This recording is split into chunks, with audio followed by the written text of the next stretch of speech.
Hello friends, welcome to our YouTube channel my school. This is Kirti. आज के अपने video में हम चैप्टर डिस्कस करने वाले हैं, चैप्टर नंबर 2 ज्योग्राफी क्लास 10, जिसका नाम है forest and wild life resources. इस वीडियो में हम कंप्लीट चैप्टर करेंगे। पिछले वीडियो में जो हमने किया था वो था इस चैप्टर का इंट्रोडक्शन वीडियो, जिसमें हमने सिर्फ इंट्रोडक्शन पढ़ा था और क्या क्या टॉपिक हम यहाँ पर पढ़ने वाले हैं वो सब डिस्कस किए थे। इस वीडियो में हम कंप्लीट चैप्टर करेंगे। अगर कंप्लीट होने के बाद किसी को कोई डाउट होता है इस चैप्टर में, देन आप कमेंट सेक्शन में जाकर पोस्ट कर सकते हैं। और अगर आपको इस कंप्लीट प्रेजेंटेशन का पीडीएफ चाहिए देन वो भी आपको अवेलेबल हो जाएगा। आप आपका ईमेल एड्रेस कमेंट सेक्शन में जाकर पोस्ट कर सकते हैं, वहां पर आपको अवेलेबल करा दिया जाएगा। अभी बिना देर के चैप्टर स्टार्ट करते हैं। हमने प्रीवियस वीडियो में डिस्कस किया था कि ह्यूमन और फॉरेस्ट और वाइल्ड लाइफ के बीच में क्या कनेक्शन है और ये आपस में किस तरीके से जुड़े हुए हैं। हमने बात की थी कि ये दोनों एक दूसरे पर कंप्लीटली डिपेंडेंट है। हम ये नहीं कह सकते कि ह्यूमंस सुपीरियर हैं या फिर फॉरेस्ट वाइल्ड लाइफ सुपीरियर हैं। दोनों अपनी अपनी जगह इम्पॉर्टेंट हैं एक दूसरे के लिए। हमने पढ़ा था बायोडाइवर्सिटी और बायोलॉजिकल डाइवर्सिटी। इसमें हमने क्या पढ़ा था कि अलग अलग तरीके की स्पीशीज जो हैं वो एक एरिया में एक साथ रहती है। ये क्या कहलाता है? ये कहलाता है बायोडाइवर्सिटी और बायोलॉजिकल डाइवर्सिटी। अब हम पढ़ने वाले हैं फ्लोरा एंड फोना के बारे में कि फ्लोरा और फोना की क्या कंडीशन है इन इंडिया, हमारे देश में। अब देखिए, ये जो दो टर्म है फ्लोरा एंड फोना, ये थोड़ा सा कंफ्यूजिंग हो जाता है। आप कई बार फ्लोरा में फोना की डेफिनेशन लिख देते हैं, फोना में फ्लोरा की लिख देते हैं। एक एक मार्क्स में आ जाता है, तो इसको आपको याद रखना है कि फ्लोरा मीन्स प्लांट, फोना मीन्स एनिमल्स। अब इनको आप याद कैसे रखेंगे? देखिए, इसको याद रखने का बहुत ही इजी सा तरीका है। फ्लोरा मतलब फूल, फ्लावर। इससे मिलता जुलता वर्ड क्या है? फ्लावर। और फ्लावर कहाँ पर होते हैं? पेड़ पर होते हैं, पौधे पर होते हैं। तो सिंपली इसको याद रखने का बहुत आसान तरीका है कि फ्लोरा में आपको प्लांट्स के बारे में लिखना है और फोना क्या होता है, उसमें आते हैं एनिमल्स। तो आई होप आपको ये याद रहेगा। ये कई बार एक एक मार्क्स में आ जाता है फ्लोरा एंड फोना के बारे में कि इनमें क्या क्या जो है वो फ्लोरा फोना से क्या क्या बिलोंग करता है। अब हम पढ़ेंगे फ्लोरा एंड फोना इन इंडिया के बारे में। India is one of the world's richest countries in terms of its vast array of biological diversity and has nearly 8% of the total number of species in the world. देखिए, अगर हम अपने country की बात करें हमारे देश में नेचर ने भर भर के इतने रिसोर्सेज हमें दिए हैं कि पूरी दुनिया में किसी भी देश में, या फिर आप कह सकते हैं बहुत कम ऐसी जगह हैं जहाँ पर इतने सारे रिसोर्सेज पाए जाते हैं। जो हमारा देश है उसमें इतनी सारी स्पीशीज, प्लांट, इतनी सारी खाने की अच्छी अच्छी चीज़ें, ये सब जो है हमारे देश में पाया जाता है। तो इसीलिए हमारा देश जो है वो वर्ल्ड्स रिचेस्ट कंट्री है, दुनिया के धनी देशों में से एक है इन terms of array of biological diversity. अब हो क्या रहा है कि हमने अपने प्रीवियस चैप्टर में भी पढ़ा था, जिसमें हमने रिसोर्सेज एंड डेवलपमेंट के बारे में पढ़ा था कि हम मतलब ह्यूमन बींग्स सारे रिसोर्सेज का अपनी ज़रूरतों के चलते, अपनी ग्रीड के चलते इतना ज़्यादा यूज़ कर रहे हैं, इनडिस्क्रिमिनेट वे में यूज़ कर रहे हैं कि ये जो स्पीशीज़ हैं, ये जो प्लांट्स, एनिमल्स, फ्लोरा एंड फोना है, इनकी स्पीशीज़ जो हैं वो खतरे में आ गई हैं। हमारे देश में बहुत सारी चीज़ें पाई जाती हैं, इसमें कोई डाउट नहीं है, और बहुत कम जगह ऐसी है पूरी दुनिया में जहाँ पर इतनी सारी चीज़ें, इतनी सारे जीव जंतु, इतनी सारी स्पीशीज़ पाई जाती हैं, पर हमारे देश में पाई जाती हैं। लेकिन अभी क्या हो रहा है, इनडिस्क्रिमिनेट यूज़ के चलते हम जो हैं इनको खतरे में डाल रहे हैं। अब आपने देखा होगा कि बहुत सारी ऐसी स्पीशीज़ हैं जो हमारी वजह से, हमारे इनडिस्क्रिमिनेट यूज़ की वजह से अभी देखने को ही नहीं मिलती हैं। जैसे हम अगर फ्लोरा, पहले प्लांट्स में बात करें तो बहुत सारे ऐसे प्लांट्स हैं जो अभी नहीं पाए जाते हैं, पहले होते थे, अभी बहुत रेयरली आपको देखने को मिलेंगे। जैसे एक प्लांट का नाम है महुआ, आपने नाम सुना होगा। महुआ की कई सारी स्पीशीज़ होती हैं, तो ये कुछ कुछ पाई जाती है, बट कुछ कुछ ऐसी हैं जो अभी देखने को मिलती ही नहीं है। ऐसे बहुत सारे प्लांट्स हैं जो अभी ख़त्म हो चुके हैं, नहीं मिले हैं। वो ख़त्म कैसे हुए, उनको हमने फॉर ग्रांटेड लिया और उनका इनडिस्क्रिमिनेट वे में यूज़ किया तो वो ख़त्म हो गए। इसी तरीके से अगर हम बात करें एनिमल्स की, बहुत सारे ऐसे जीव जंतु हैं जो कि अभी धरती पर नहीं है, ख़त्म हो चुके हैं या फिर ख़त्म होने की कगार पर है। हम इस चैप्टर में आगे जाकर इन सब स्पीशीज़ के बारे में भी पढ़ेंगे कि कौन कौन सी स्पीशीज़ जो हैं खतरे में है और कौन सी स्पीशीज़ जो हैं वो ख़त्म हो चुकी हैं। और अगर हम बात करें ह्यूमन बींग्स की, तो हमने इतना ज़्यादा इनडिस्क्रिमिनेट वे में इनका यूज़ किया है कि हमारी इनसेंसिटिविटी के चलते ये सारी चीज़ें जो है वो इफ़ेक्ट हो रही हैं, हमारा एनवायरनमेंट जो है वो प्रभावित हो रहा है इन सब चीज़ों से। So at least 10% of India's recorded wild flora and 20% of its mammals are on the threatened list.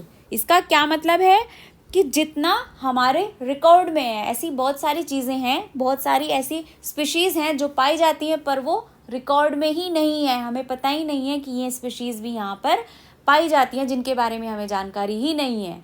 तो हम यहाँ पर सिर्फ रिकॉर्डेड डेटा के बारे में बात करेंगे। तो अगर रिकॉर्डेड डेटा के आधार पर देखा जाए, उसके बेस पर देखा जाए, तो 10% ऐसे जो हमारे प्लांट्स हैं, फ्लोरा हैं वो, और 20% जो मैमल्स हैं, जो हमारे जीव जंतु हैं, वो खतरे में हैं, वो खतरे वाली लिस्ट में हैं कि वो या तो ख़त्म हो चुके हैं या फिर ख़त्म होने की कगार पर हैं। सो ये हमारा हो गया ओवरऑल फ्लोरा एंड फोना के बारे में। अभी एक टर्म यहाँ पर आएगा वैनिशिंग फॉरेस्ट। अब ये वैनिशिंग फॉरेस्ट क्या है? देखिए, वैनिशिंग वर्ड से आपको क्या समझ आ रहा है कि जो फॉरेस्ट हैं हमारे वो वैनिश होते जा रहे हैं, मतलब ख़त्म होते जा रहे हैं, समाप्त होते जा रहे हैं। सो अगर हम डायमेंशंस की बात करें, so the dimension of deforestation in India are staggering. The forest and tree cover in the country is estimated at 8,07,276 square kilometer, which is 24.56% of the total geographical area. देखिए, सबसे पहले तो आपको एक चीज़ बताऊं कि ये डेटा जो है ये बुक के एडिशन के हिसाब से हो सकता है डिफ़र करे।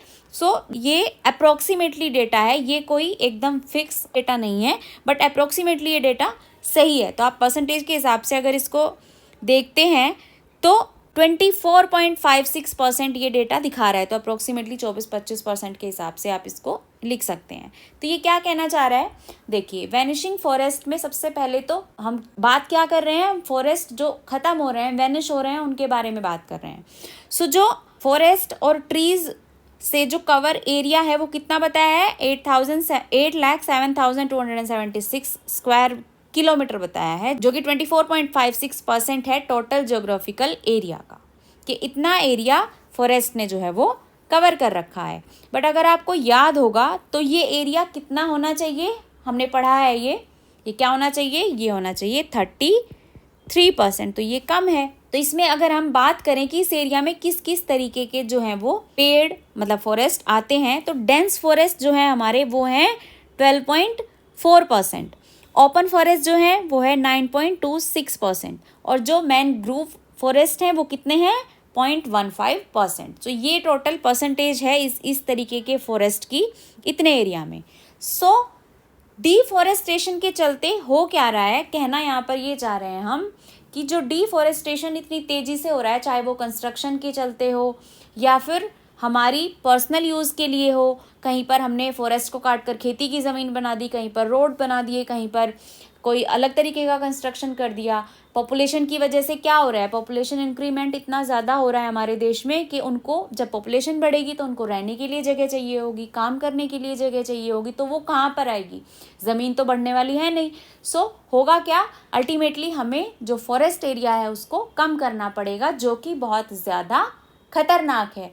अगर हम इसका एग्जाम्पल लेते हैं तो आपने देखा होगा न्यूज़ में या फिर कहीं पर भी कि बहुत सारे जंगली जानवर कई बार क्या होता है हमारी बस्तियों में, हमारे शहरों में आ जाते हैं। जैसे कई बार हाथी आ जाता है, टाइगर आ जाता है, भालू आ जाते हैं। तो ये क्यों आ जाते हैं? क्योंकि हमने क्या किया, हमने उनका घर उनसे छीन लिया। और उनका घर कहाँ था? उनका घर था फॉरेस्ट में, जंगल में। हमने अपनी ज़रूरतों के चलते जंगल काटने शुरू कर दिए। अब जो जंगली जानवर है वो कहाँ रहेंगे? वो कभी ना कभी जो हमारे शहर हैं, गांव हैं, उनमें आएंगे, क्योंकि उनके पास रहने के लिए जगह नहीं है, खाने के लिए कुछ नहीं है वहाँ पर, क्योंकि बहुत सारी ऐसी स्पीशीज़ होती हैं जो सिर्फ जंगल में रह सकती हैं और जिनको बड़े जंगली जानवर खाते हैं। मतलब छोटे, ये एक फूड चेन होता है कि एक जानवर दूसरे को खाएगा, तो इससे क्या होता है कि बैलेंस बना रहता है, इकोलॉजिकल बैलेंस जो है वो बना रहता है। पर जब ये चेन टूट जाएगी, फॉरेस्ट नहीं होंगे, तो जो जानवर जो हैं पेड़ पौधों पर डिपेंड है वो ख़त्म हो जाएंगे। जब वो ख़त्म हो जाएंगे तो जो जानवर उन पर डिपेंड है वो भी ख़त्म हो जाएंगे, वो भी खतरे में आ जाएंगे। सो यही कारण है कि हमारा पूरा इकोलॉजिकल सिस्टम जो है वो इससे अफेक्ट हो रहा है। तो इसका एक बड़ा कारण है डिफॉरेस्टेशन। तो हमने यहाँ पर वही बात की है कि ये एरिया 24.5% है हमारे पास, जबकि होना चाहिए 33%, 33%। So according to the state of forest report 2019, the dense forest cover has increased by 3,976 square kilometer since 2017. ये क्या कह रहा है कि according to the state of forest report के अकॉर्डिंग 2019 में ये जो डेंस फॉरेस्ट का एरिया था, जो डेंस फॉरेस्ट ने कवर किया था, कितना था वो 12.4%। ये इंक्रीज हुआ है, कितना इंक्रीज हुआ है 3,976 स्क्वायर किलोमीटर। तो ये अच्छी बात है कि 2019 में जब ये रिपोर्ट आई तो 2017 के बाद इतना एरिया जो है हमारा इंक्रीज हुआ है, बढ़ा है। वो कैसे बढ़ा है? क्योंकि यहाँ पर बहुत सारे स्टेप्स लिए, बहुत सारी ऐसी एजेंसीज सामने आई जो प्लांटेशन के लिए, डिफॉरेस्टेशन के लिए, कंजर्वेशन के लिए काम कर रही थी। तो उसके चलते हमें क्या हुआ, हमें फ़ायदा हुआ और फॉरेस्ट जो है वो हम उनको बचाने के लिए हमने चीज़ें करना शुरू कर दिया। अब हमने पढ़ लिया वैनिशिंग फॉरेस्ट के बारे में भी, फ्लोरा फोना के बारे में भी। IUCN मतलब international union for conservation of nature and natural resources, ये फुल फॉर्म आपको याद होना चाहिए पहले तो, क्योंकि ये कई बार एग्जाम में 1 मार्क्स में आपसे पूछ ली जाती है। जो ऑब्जेक्टिव क्वेश्चंस होते हैं या तो उनमें आ जाती है या तो 1 नंबर में आपको पूछ ली जाती है। तो ये फुल फॉर्म आपको याद होनी चाहिए, क्योंकि कई बार क्या होता है हम सिर्फ यहाँ तक लिख देते हैं, नेचर तक, नेचुरल रिसोर्सेज भूल जाते हैं। तो ये पूरा लिखना है, and denotes nature and natural resources both. IUCN means international union for conservation of nature and natural resources. इसके बेस पर हमने क्लासिफिकेशन किया अपनी स्पीशीज़ के बारे में कि हमारी जो स्पीशीज़ हैं किस किस तरीके से क्लासिफाई हुई है। तो अब हम उनके बारे में पढ़ेंगे। सबसे पहले हम बात करेंगे नॉर्मल स्पीशीज़ के बारे में। देखिए, ये वो स्पीशीज़ हैं जिनकी अभी पॉपुलेशन जो है वो काफ़ी ज़्यादा बची हुई है और जिनके सर्वाइवल को कोई खतरा नहीं है। एटलीस्ट अभी 100-200 साल तक, मतलब काफ़ी लंबे टाइम तक ये एक्सटिंक्ट होने वाली नहीं है, ख़त्म होने वाली नहीं है। अभी हमें इनकी चिंता करने की ज़रूरत नहीं है। इनमें अगर हम एग्जाम्पल लें तो कौन कौन सी स्पीशीज़ आ सकती हैं? इनमें कुछ फॉरेस्ट मतलब कुछ फ्लोरा स्पीशीज़ आएंगी और कुछ फोना स्पीशीज़ आएंगी। जैसे कि एग्जाम्पल अगर लें तो रोडेंट हो गए, चूहे हो गए, ह्यूमन बींग्स भी नॉर्मल स्पीशीज़ में आएंगे, कैटल्स भी, अभी कुछ कैटल्स हैं जैसे हमारा पिग हो गया, काऊ, बफेलो, तो ये सब हमारे अभी नॉर्मल स्पीशीज़ में आएंगे। तो अभी हमें इनकी चिंता करने की ज़रूरत नहीं है। अगर हम आगे बात करें एंडेंजर्ड स्पीशीज़ के बारे में, ये वो स्पीशीज़ हैं जो अभी पूरी तरीके से ख़त्म नहीं हुई हैं, पर डे बाय डे, दिन पर दिन ख़त्म हो रही हैं। मतलब इनको अब खतरा है और इस खतरे का कारण कुछ भी हो सकता है। लाइक कोई इन्वायरमेंटल कंडीशन भी हो सकती है। जैसे कि अगर आप जानवरों की बात करें तो आप कह सकते हैं कि हंटिंग ज़्यादा हो रही है, और अगर फॉरेस्ट की बात करें तो आप कह सकते हैं डिफॉरेस्टेशन हो रहा है। कोई भी कंडीशन हो सकती है, पर ये जो स्पीशीज़ हैं ये अभी खतरे में है। कहने का मतलब यहाँ पर ये है कि अगर अभी से ध्यान नहीं दिया गया इनको बचाने को लेकर, इनको बचाने की तरफ अगर ध्यान नहीं दिया गया तो ये आगे आने वाले कुछ टाइम में ख़त्म हो जाएंगी। तो अगर हम एग्जाम्पल की बात करें कि इन एंडेंजर्ड स्पीशीज़ में कौन कौन सी स्पीशीज़ आती हैं, ब्लैक बक हो गया, क्रोकोडाइल, ये सब स्पीशीज़ जो हैं ये एंडेंजर्ड स्पीशीज़ हैं और ये अब खतरे में आ चुकी हैं। अब जो एंडेंजर्ड और वल्नरेबल स्पीशीज़ हैं इनमें बहुत माइनर सा डिफरेंस है। वो क्या? वल्नरेबल स्पीशीज़ वो स्पीशीज़ होती हैं जिनकी पॉपुलेशन घट रही है। नॉर्मल से अगर हम चलें एंडेंजर्ड की तरफ तो ऐसी स्पीशीज़ जो अभी नॉर्मल थी पर घटती जा रही हैं और घटते घटते एंडेंजर्ड की तरफ जा रही हैं। मतलब नॉर्मल स्पीशीज़ कम होना शुरू हो गई, कारण वही कुछ भी हो सकता है, एनवायरमेंटल कंडीशन हो सकती है, कुछ भी कारण हो सकता है, पर इनकी पॉपुलेशन कम हो रही है और ये धीरे धीरे एंडेंजर्ड की तरफ मूव कर रही हैं। तो वो स्पीशीज़ कौन सी कहलाएंगी? Vulnerable species. इसका एग्जाम्पल हो जाएगा ब्लू शीप हो जाएगा, एशियाटिक एलिफेंट हो जाएगा, डॉल्फिन हो जाएगी। सो ये जो स्पीशीज़ हैं अब धीरे धीरे ये कम हो रही हैं। मतलब सबसे पहले हमारी नॉर्मल स्पीशीज़ आती हैं, उसके बाद घटना शुरू होती हैं जब, तो उन स्पीशीज़ को कहते हैं वल्नरेबल स्पीशीज़। और जब वो घट जाती हैं तो मतलब ज़्यादा उनकी मात्रा कम हो जाती है तो वो कहलाती हैं एंडेंजर्ड स्पीशीज़। सो अगर हम आगे बात करें, आगे आ जाती है हमारी रेयर स्पीशीज़। रेयर स्पीशीज़ कौन सी होती हैं? ये वो होती हैं जो नेचुरली ही रेयर हैं, जो नेचुरली ही कम है, जिनको ह्यूमन बीइंग्स ने या फिर किसी ने कुछ नहीं किया है, वो होती ही कम है, बहुत कम पाई जाती हैं। कारण इसका कुछ भी हो सकता है, एनवायरमेंटल कंडीशन हो सकती हैं कि ये हर जगह पर सरवाइव नहीं कर सकती। सो कोई भी कारण हो सकता है, तो ये स्पीशीज़ रेयर होती हैं। अब अगर एग्जाम्पल की बात करें, हिमालयन ब्राउन बेयर जो होता है वो भी रेयर होता है, एशियाटिक बफेलो रेयर होती है, डेजर्ट फॉक्स जो है वो रेयर होता है। सो ये नेचुरली ही कम पाई जाती हैं, इनको कहते हैं रेयर स्पीशीज़।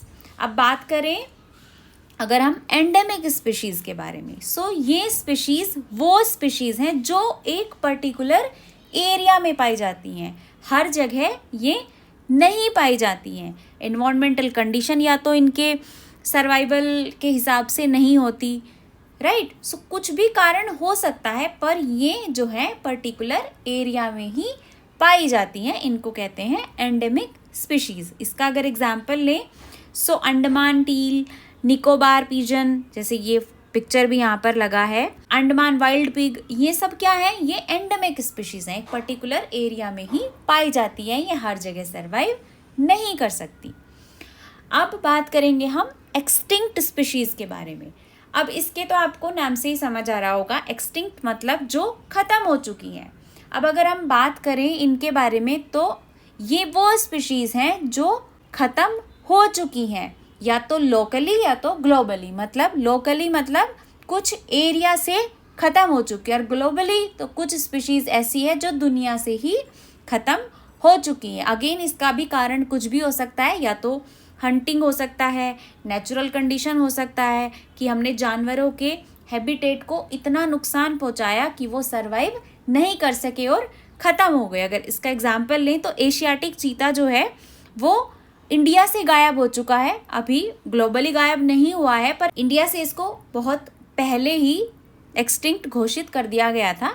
सो ऐसी बहुत सारी स्पीशीज़ हैं जो अभी लोकली या ग्लोबली ख़त्म हो चुकी हैं। यहाँ पर आप पिक्चर में देख सकते हैं, ये है हमारा एशियाटिक चीता। पहले ये इंडिया में बहुत ज़्यादा पाए जाते थे, पर ड्यू टू हंटिंग और डिफॉरेस्टेशन ये सब जो है इंडिया से ख़त्म हो गए हैं। सो अभी हम आगे चीता के बारे में भी पढ़ेंगे। सो चलिए बात करते हैं एशियाटिक चीता के बारे में। Where did they go? Asiatic चीता कहाँ गया? देखिए हमारे देश से 1952 में ही एशियाटिक चीता जो है वो एक्सटिंक्ट घोषित कर दिया गया था, एक्सटिंक्ट हो गया था। ये स्पीशीज़ जो है एशियाटिक चीता की वो ख़त्म हो गई थी। अब बात करते हैं कि ये दिखते कैसे हैं। पहले तो इसकी कुछ क्वालिटीज़ देख लेते हैं। ये जो मैमल है वो वर्ल्ड्स फास्टेस्ट लैंड मैमल है। ज़मीन पर जितने मैमल हैं उसमें से सबसे तेज़ दौड़ने वाला मैमल है। और कितनी स्पीड से ये दौड़ता है? ये दौड़ता है 112 किलोमीटर पर आवर, 112 किलोमीटर प्रति घंटा की रफ्तार से ये दौड़ता है। मतलब ये बहुत तेज़ दौड़ता है। ये कैट फैमिली से ही बिलोंग करता है। जो एशियाटिक चीता है उसको ज़्यादातर लोग कंफ्यूज कर जाते हैं लेपर्ड के साथ। अब आप बोलेंगे कि हमने देखा है, आपने चीता नहीं देखा है, आपने लेपर्ड देखा है, क्योंकि ये एक्सटिंक्ट हो गए थे इंडिया से 1952 में ही। सो इंडिया में ये चीता नहीं पाया जाता है। इसको अगर आपको डिफ्रेंशिएट करना हो लेपर्ड और चीता में। सो बेसिकली एक तो इनके स्पॉट्स जो होते हैं बॉडी पर उसमें डिफरेंस होता है। चीता के स्पॉट्स अलग होते हैं, थोड़े थोड़े राउंड शेप्ड होते हैं, और जो लेपर्ड है उसके स्पॉट्स जो हैं वो डिफरेंट डिफरेंट शेप्स में होते हैं, मतलब ओवरऑल अलग होते हैं। और एक सबसे बड़ा डिफ्रेंसिएशन जो होता है, आप यहाँ पर देखिए इसके फेस पर 2 पैरेलल लाइंस दिखेंगी, इनको क्या बोलते हैं, टीयर ड्रॉप शेप्ड लाइंस। ये जो दिखेगी आँख के पास से फेस तक आ रही है, ये होती है टीयर ड्रॉप फेस लाइन, ये लेपर्ड के फेस पर नहीं होती। सो इससे आप डिफ्रेंशिएट कर सकते हैं लेपर्ड और चीता में। सो बेसिकली ये 20th सेंचुरी से पहले जो है वो अफ्रीका एशिया में थे, दिखाई देते थे, पर फिर उसके बाद ये एक्सटिंक्ट होना शुरू हो गए, क्योंकि पुराने टाइम में लोग हंटिंग के बहुत ज़्यादा शौकीन हुआ करते थे। सो इनको हंट कर लिया गया या फिर इनके हैबिटेट को नुकसान पहुंचाया गया। क्योंकि देखिए जो जानवर जिस तरीके के हैबिटेट में रहने के लिए हैबिचुअल है, जहाँ नेचर ने उसको जैसा बनाया है वो वहीं रह सकता है। अगर आप उससे उसका हैबिटेट छीनने की कोशिश करेंगे देन वो ख़त्म हो जाएगा। सो वही चीता के साथ भी हुआ। सो अभी हुआ क्या कि जब ये एक्सटिंक्ट हो गए, इंडिया से तो ये एक्सटिंक्ट 1952 में ही हो गए थे, पर ये अब ओवरऑल इतने कम हो गए हैं कि शायद ये कुछ दिनों में ख़त्म ही हो जाए। अभी आपने न्यूज़ में भी देखा होगा, हमारी इंडियन गवर्नमेंट जो है एशियाटिक चीता को साउदर्न अफ्रीकन कंट्री नामीबिया से लेकर आई है इंडिया में, और इनको मध्य प्रदेश में रखा गया है। वहाँ पर इनको इनके अकॉर्डिंग इनका हैबिटेट प्रोवाइड कराया गया है। सो ये एक अच्छी न्यूज़ है हमारे लिए कि हमें वापस से एशियाटिक चीता जो है वो देखने को मिलेगा हमारे देश में। सो आई होप आपको एशियाटिक चीता के बारे में पढ़कर अच्छा लगा होगा और आपको समझ भी आया होगा कि बेसिकली चीता और लेपर्ड में क्या डिफरेंस होता है। सो चलिए चलते हैं नेक्स्ट टॉपिक पर। सो अब हम बात करेंगे हिमालयन यू के बारे में। The Himalayan you in trouble. जो हिमालयन यू है ये एक तरीके का मेडिसिनल प्लांट है। अब ये ट्रबल में है, खतरे में है, तो वो क्यों, इसके बारे में हम थोड़ा सा पढ़ाई करेंगे। द हिमालयन यू टेक्सस वोलाशियाना, इसका ये साइंटिफिक नेम दिया हुआ है, जो कि आपको याद करने की ज़रूरत नहीं है क्योंकि ये सिर्फ इन्फॉर्मेशन पर्पज़ से आपको दिया हुआ है, पता होना चाहिए। बाकी एग्ज़ाम में नहीं पूछा जाता है, आज तक तो नहीं पूछा गया है, फिर भी आप एक बार देख लीजिएगा। The Himalayan yew is a medicinal plant found in various part of Himachal Pradesh and Arunachal Pradesh. ये हिमालयन यू है, एक पहाड़ों में पाए जाने वाला प्लांट है, तो ये हिमाचल प्रदेश और अरुणाचल प्रदेश के कुछ हिस्सों में पाया जाता है। ये एक मेडिसिनल प्लांट है, इसकी जो मेडिसिनल वैल्यू है वो बहुत ज़्यादा है, क्योंकि इसके अंदर एक केमिकल कंपाउंड पाया जाता है जिसका नाम है टेक्सोल। इससे ये टेक्सोल एक्सट्रैक्ट किया जाता है, जो कि यूज़ होता है कैंसर ट्रीटमेंट के लिए। कैंसर एक जानलेवा बीमारी है और आज के टाइम में बहुत ज़्यादा फैल रही है, तो ये जो टेक्सोल केमिकल कंपाउंड होता है, ये इसके रूट्स, जो ट्री की रूट्स होते हैं, या फिर आप ये देख रहे हैं इसकी ये जो छोटी छोटी सी लीव्स दिखाई दे रही हैं, इन सबसे ये एक्सट्रैक्ट किया जाता है और इसका यूज़ कैंसर ट्रीटमेंट के लिए होता है। तो अब हुआ क्या कि जो कंपनीज कैंसर ट्रीटमेंट ड्रग बनाती हैं उनकी नज़र इस पर थी, क्योंकि अगर कहीं पर ऐसा कंपाउंड मिलता है जो कैंसर ट्रीटमेंट में यूज़ होता है, और कैंसर एक वर्ल्ड वाइड बीमारी है जो बहुत ज़्यादा फैल रही है, तो ऑब्वियसली सारी कंपनीज जो थी वो इसके ऊपर अपनी नज़र जमाए हुए थी। तो अब हुआ क्या कि उन्होंने इसका ओवर एक्सप्लॉइटेशन करना शुरू कर दिया, और जब किसी चीज़ का इस्तेमाल नीड के लिए नहीं, ग्रीड के लिए होता है या फिर एक्सेस में यूज़ होता है, तो फिर वो चीज़ें ख़त्म होने लगती है। तो इस स्पीशीज़ के साथ यही हुआ। The species is under great threat due to over exploitation. In the last 1 decade, thousands of yew trees have dried up in a various part of Himachal Pradesh and Arunachal Pradesh. ये कह रहा है कि पिछले 1 decade में बहुत सारे thousands of yew trees ऐसे हैं जो सूख गए हैं बिकॉज ऑफ ओवर एक्सप्लॉइटेशन। उनके एक्सेस में इतना ज़्यादा यूज़ हुआ कि उनकी टेक केयर उतना नहीं हो पाई और उनका यूज़ बढ़ता गया, क्योंकि देखिए एक प्लांट को, कोई भी वो प्लांट है, ग्रो करने में उसका एक टाइम होता है। ऐसा नहीं है कि आपने एक प्लांट आज लगाया कल वो आपको फल दे देगा, ऐसा नहीं होता है। 5 साल 10 साल सबका अपना टाइम होता है कि हर एक प्लांट को ग्रो करने में कुछ टाइम लगता है, पर जब आप उसका यूज़ करने पे आते हैं तो उसके फ्रूट्स या फिर उस प्लांट से जो भी मिलता है वो आप जल्दी से यूज़ कर लेते हैं। सो वही बात यहाँ पर हुई कि ओवर एक्सप्लॉयटेशन जो हुआ, यूसेस बढ़ गया और प्लांट्स घटते चले गए। तो अभी ये हिमालयन यू जो है ये खतरे में आ गया है और अरुणाचल प्रदेश, हिमाचल प्रदेश के कुछ पार्ट्स में अब ये खत्म होने लगा है, सूखने लगा है। सो ये हो गई बात हिमालयन यू के बारे में। सो अब हम बात करने जा रहे हैं कॉलोनियल फॉरेस्ट पॉलिसी के बारे में। Are colonial forest policy to be blamed? किस चीज़ के लिए? फॉरेस्ट के डिप्लीशन के लिए। जो कॉलोनियल फॉरेस्ट पॉलिसी थी वो थी क्या, पहले आप लोग ये समझिए। जो ब्रिटिश लोग हमारे देश में आए थे उन्होंने जो फॉरेस्ट को लेकर और जो भी अदर चेंजेस किए जिनसे कि हमारी लाइफ जो है वो चेंज हुई, वो आते हैं अंडर colonial forest policy.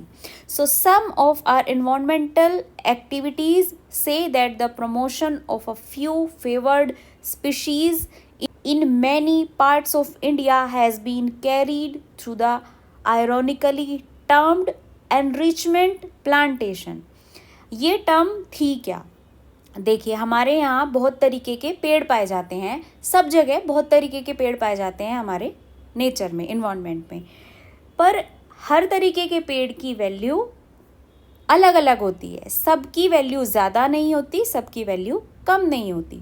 कुछ पेड़ ऐसे हैं जो ज़्यादा रिवेन्यू जनरेट करते हैं एज पर इन टर्म्स ऑफ रिसोर्सेज, जिनके रिसोर्स जो हैं वो ज़्यादा महंगे हैं, और कुछ पेड़ ऐसे हैं जिनके रिसोर्स जो है वो ज़्यादा महंगे नहीं हैं।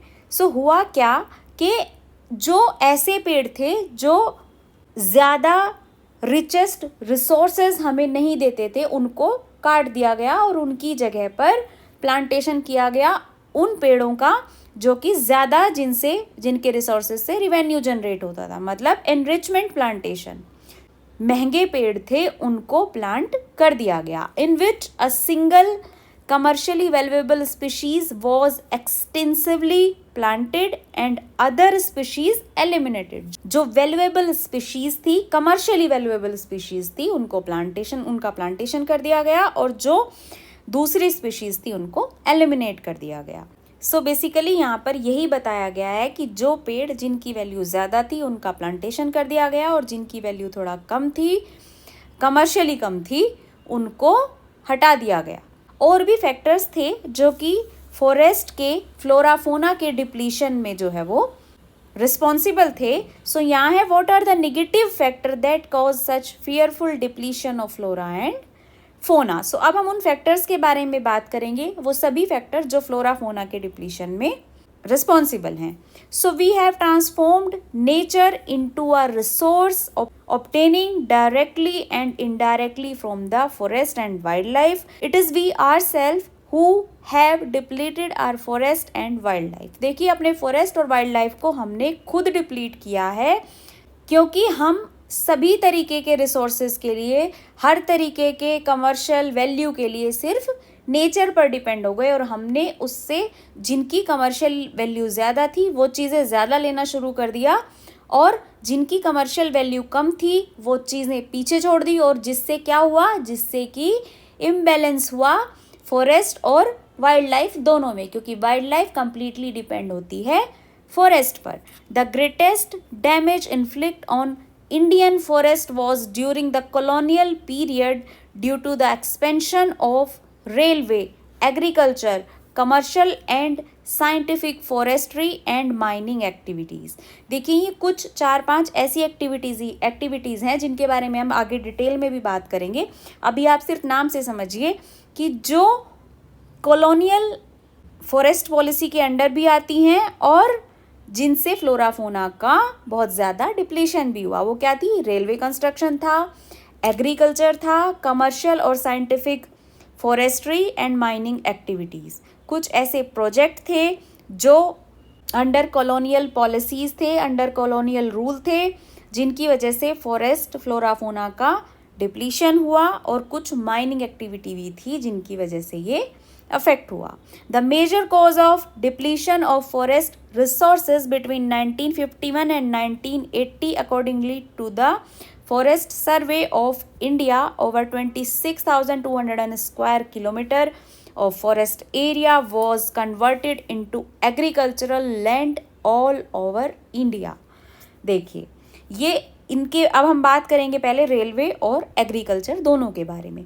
अब रेलवे से कैसे अफेक्ट हुआ, देखिए ब्रिटिश लोग इंडिया आए थे, इंडिया को क्या कहते थे पहले, सोने की चिड़िया। ऐसा नहीं है कि हम बहुत ज़्यादा अमीर थे, पर हाँ रिसोर्सेज के मामले में हम बहुत ज़्यादा अमीर थे, क्योंकि इंडिया में बहुत सारे रिसोर्सेज पाए जाते थे, आज भी पाए जाते हैं, पर पुराने टाइम में बहुत ज़्यादा रिसोर्सेज थे। पर प्रॉब्लम क्या थी कि हमारे पास उन रिसोर्सेज को यूज़ करने के लिए टेक्नोलॉजी नहीं थी, ट्रांसपोर्ट नहीं था उन रिसोर्सेज तक पहुंचने के लिए, क्योंकि इंडिया में अलग अलग कोने में वो रिसोर्सेज पाए जाते थे। ऐसा नहीं था कि एक ही जगह पर सारे रिसोर्सेज मिल गए थे, अलग अलग जगह पर अलग अलग तरीके के रिसोर्सेज थे।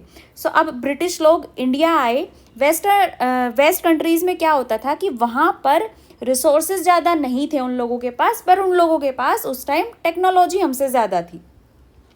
हम रिसोर्सेज के मामले में रिच थे, वो लोग टेक्नोलॉजी के मामले में रिच थे।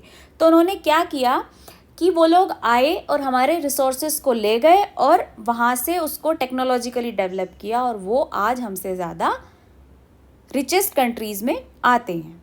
सो अब उन रिसोर्सेज के लिए, उनको इकट्ठा करने के लिए हमें ट्रांसपोर्ट भी चाहिए था। अब हमारे पास ट्रांसपोर्ट की ऐसी सुविधा नहीं थी, तो उन्होंने क्या किया, रेलवे एक्सपेंशन किया पूरे इंडिया में। उससे दो फायदे हुए, एक तो उनका जो रिवेन्यू जनरेट हुआ उससे भी फ़ायदा हुआ, और दूसरा हुआ कि उनको जो रिसोर्सेज मिले अलग अलग जगह से, उनको एक जगह से दूसरी जगह लाना ले जाना आसान हो गया।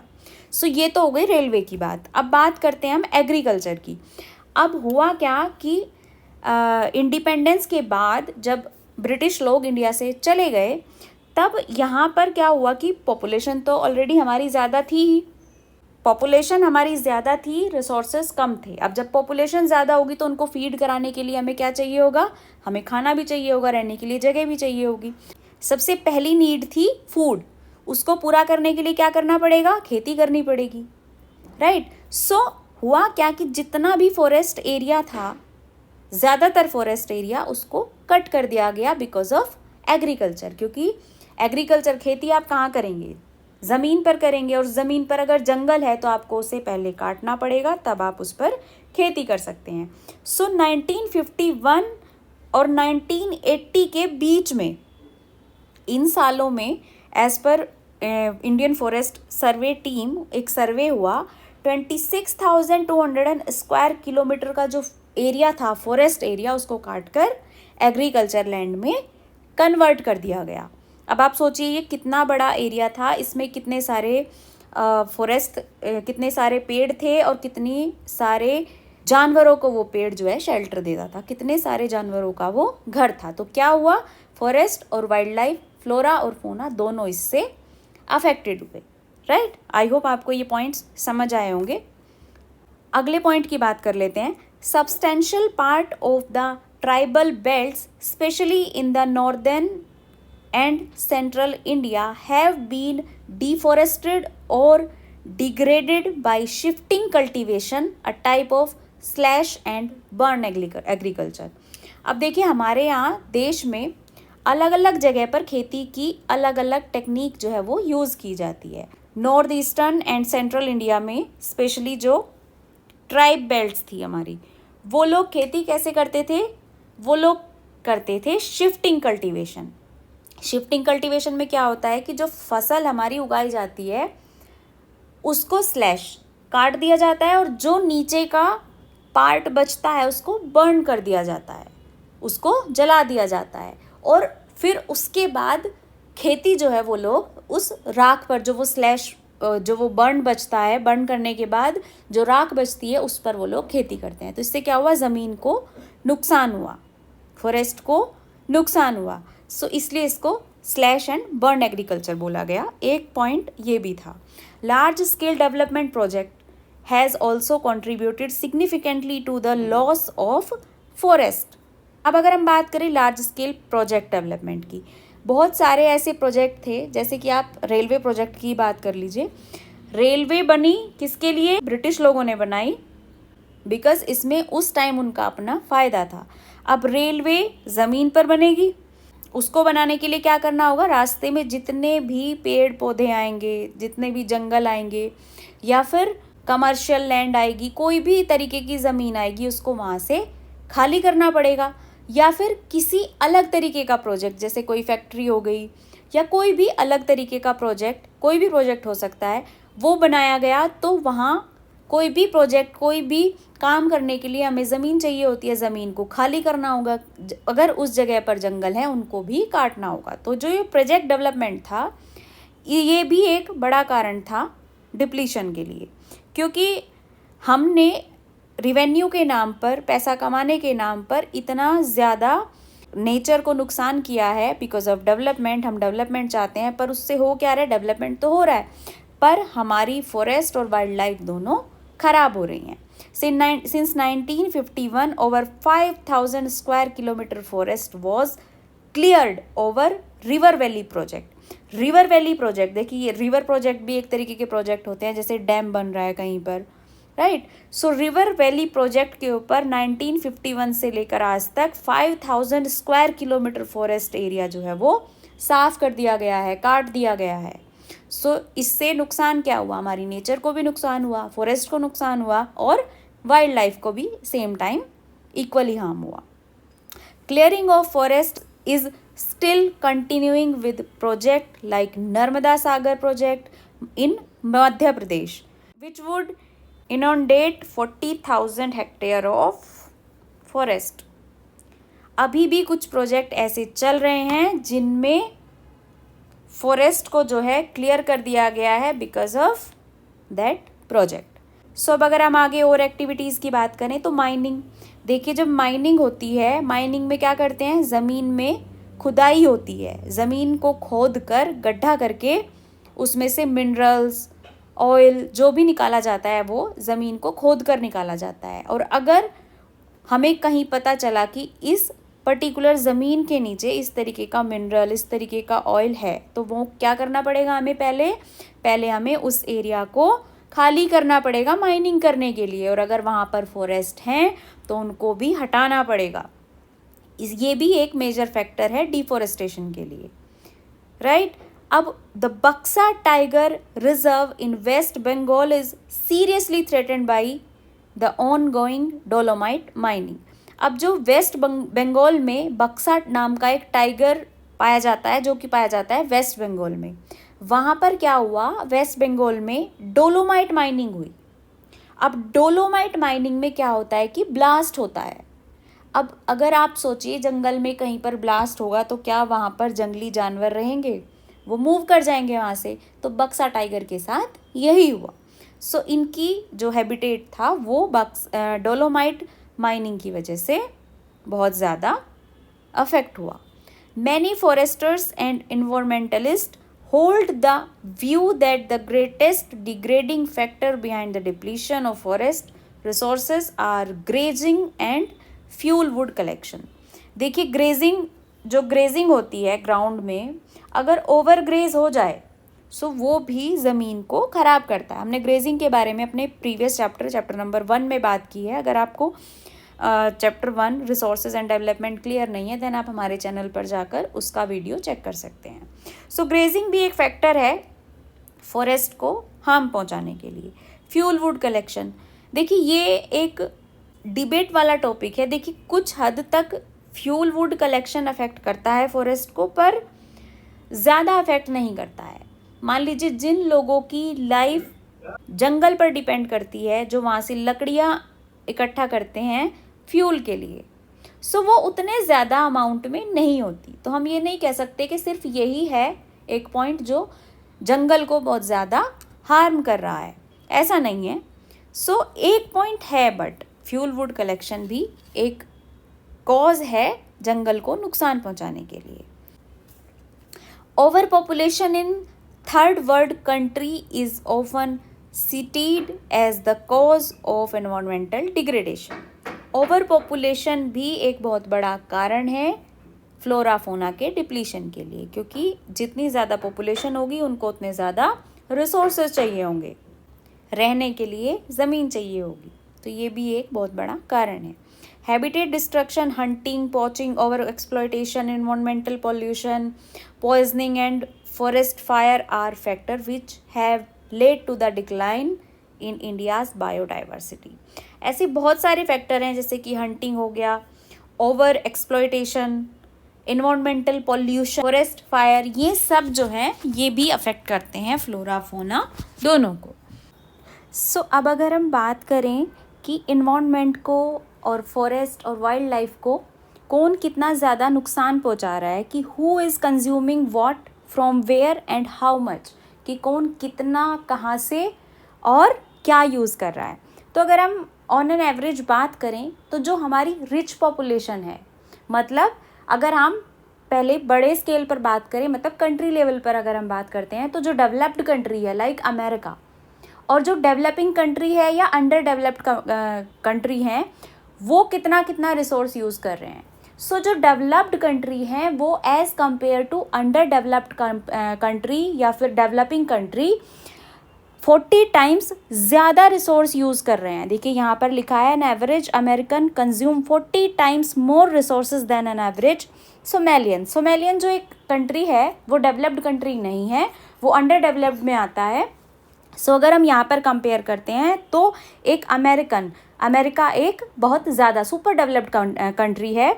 सो एवरी अमेरिकन जो है वो 40 टाइम्स ज़्यादा रिसोर्सेज जो है वो यूज़ करता है अदर कंट्रीज़ के लोगों से जो कि डेवलप्ड नहीं है। अब वही बात आ जाती है छोटे लेवल पर। सो छोटे लेवल पर बात आएगी रिच और पुअर सोसाइटी की। जो रिच लोग हैं वो as compare to poor people ज़्यादा रिसोर्स यूज़ करते हैं, ज़्यादा हार्म पहुंचाते हैं हमारे इन्वायरमेंट को। The richest 5% of Indian society probably more ecological damage because of the amount they consume than the poorest 25%। यहाँ पर कहना चाह रहे कि जो अगर हम अपने कंट्री की बात करें, इंडिया की बात करें, सो जो इंडिया का मतलब एवरेज रिच पॉपुलेशन और पुअर पॉपुलेशन की अगर हम बात करें, तो जो एवरेज रिचेस्ट पॉपुलेशन है हमारी 5%, वो जितने रिसोर्सेज यूज़ करती है, वो पुअर जो हमारी पुअरेस्ट पॉपुलेशन है 25%, उससे कहीं गुना ज़्यादा रिसोर्सेज जो है वो यूज़ करती है।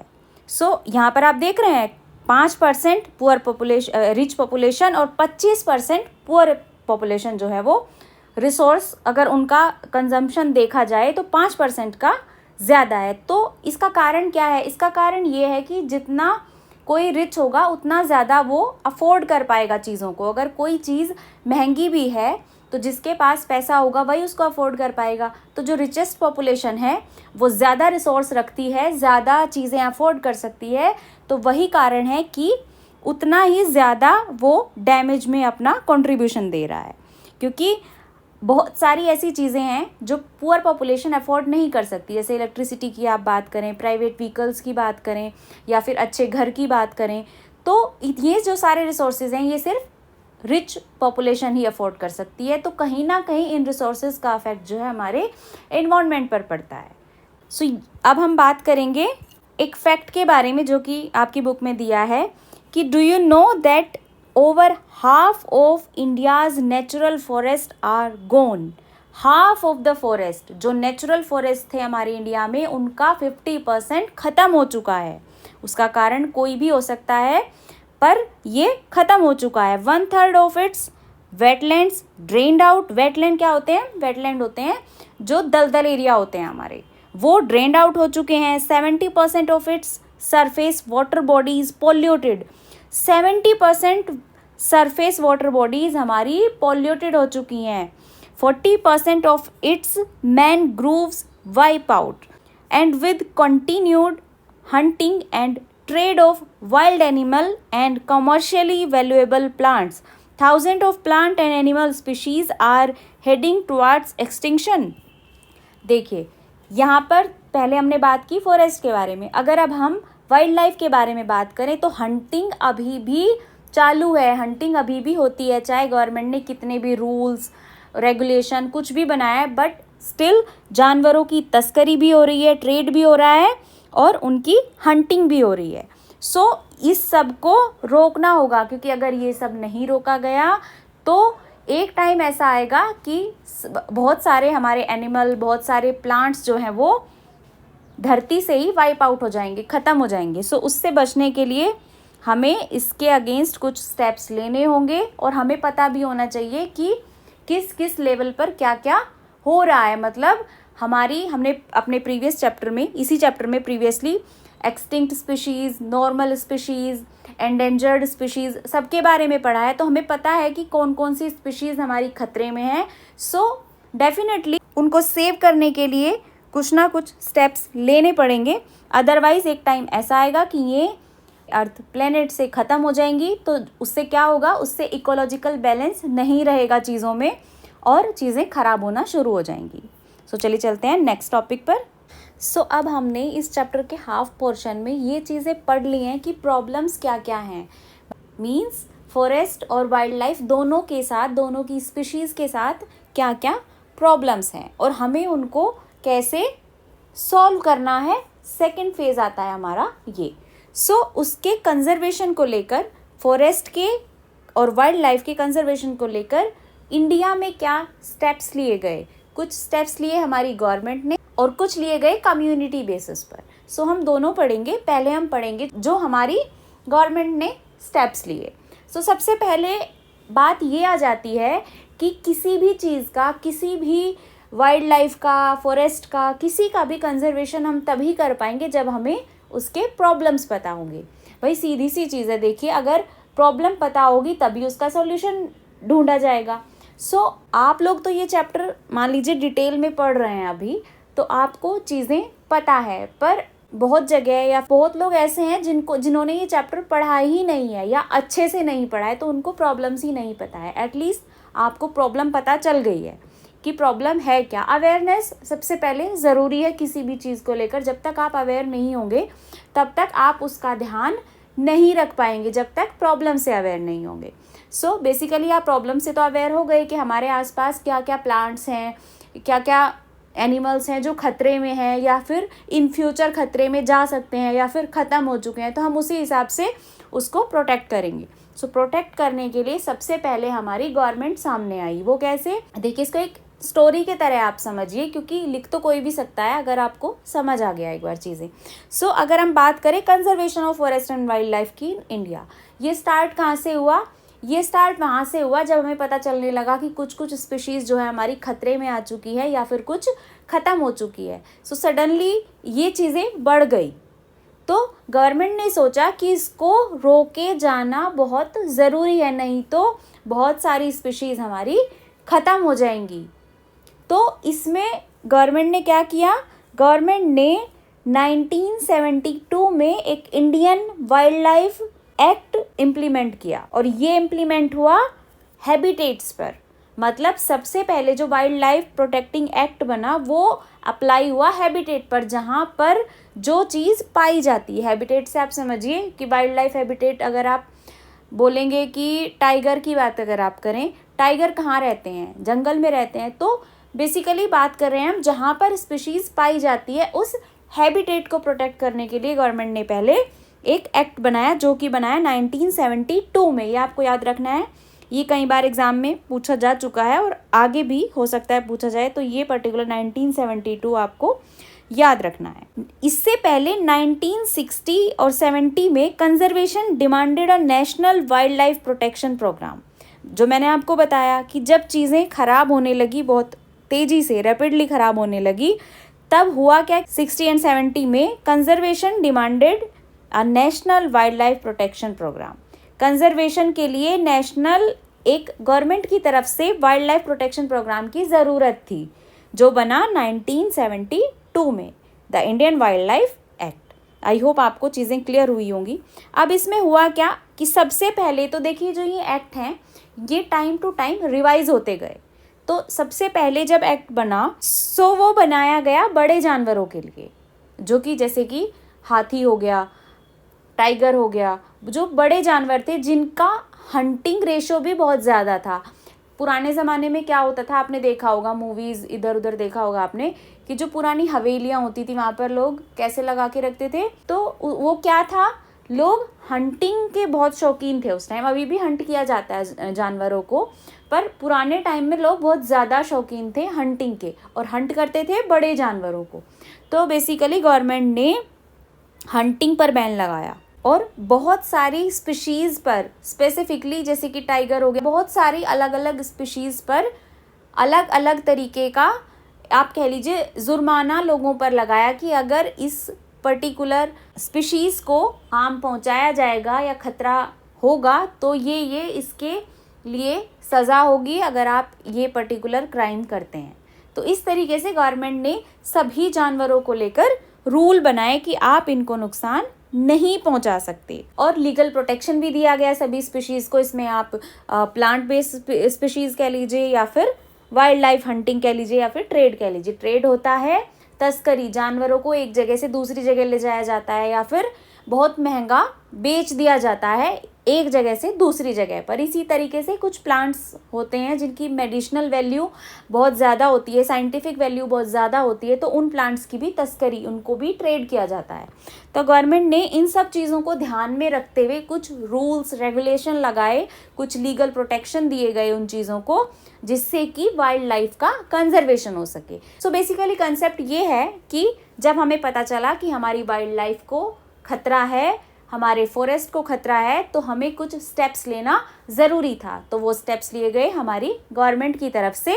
सबसे पहले जो कि लिए गए 1972 में, the Indian wild life act बनाकर 1972 में, जिसमें प्रोटेक्शन दी गई हैबिटेट्स को, और इसमें सभी तरीके के जानवरों को अलग अलग प्रोटेक्शन प्रोवाइड कराया गया। लीगल प्रोटेक्शन भी जिसमें था हंटिंग को लेकर और ट्रेडिंग को लेकर।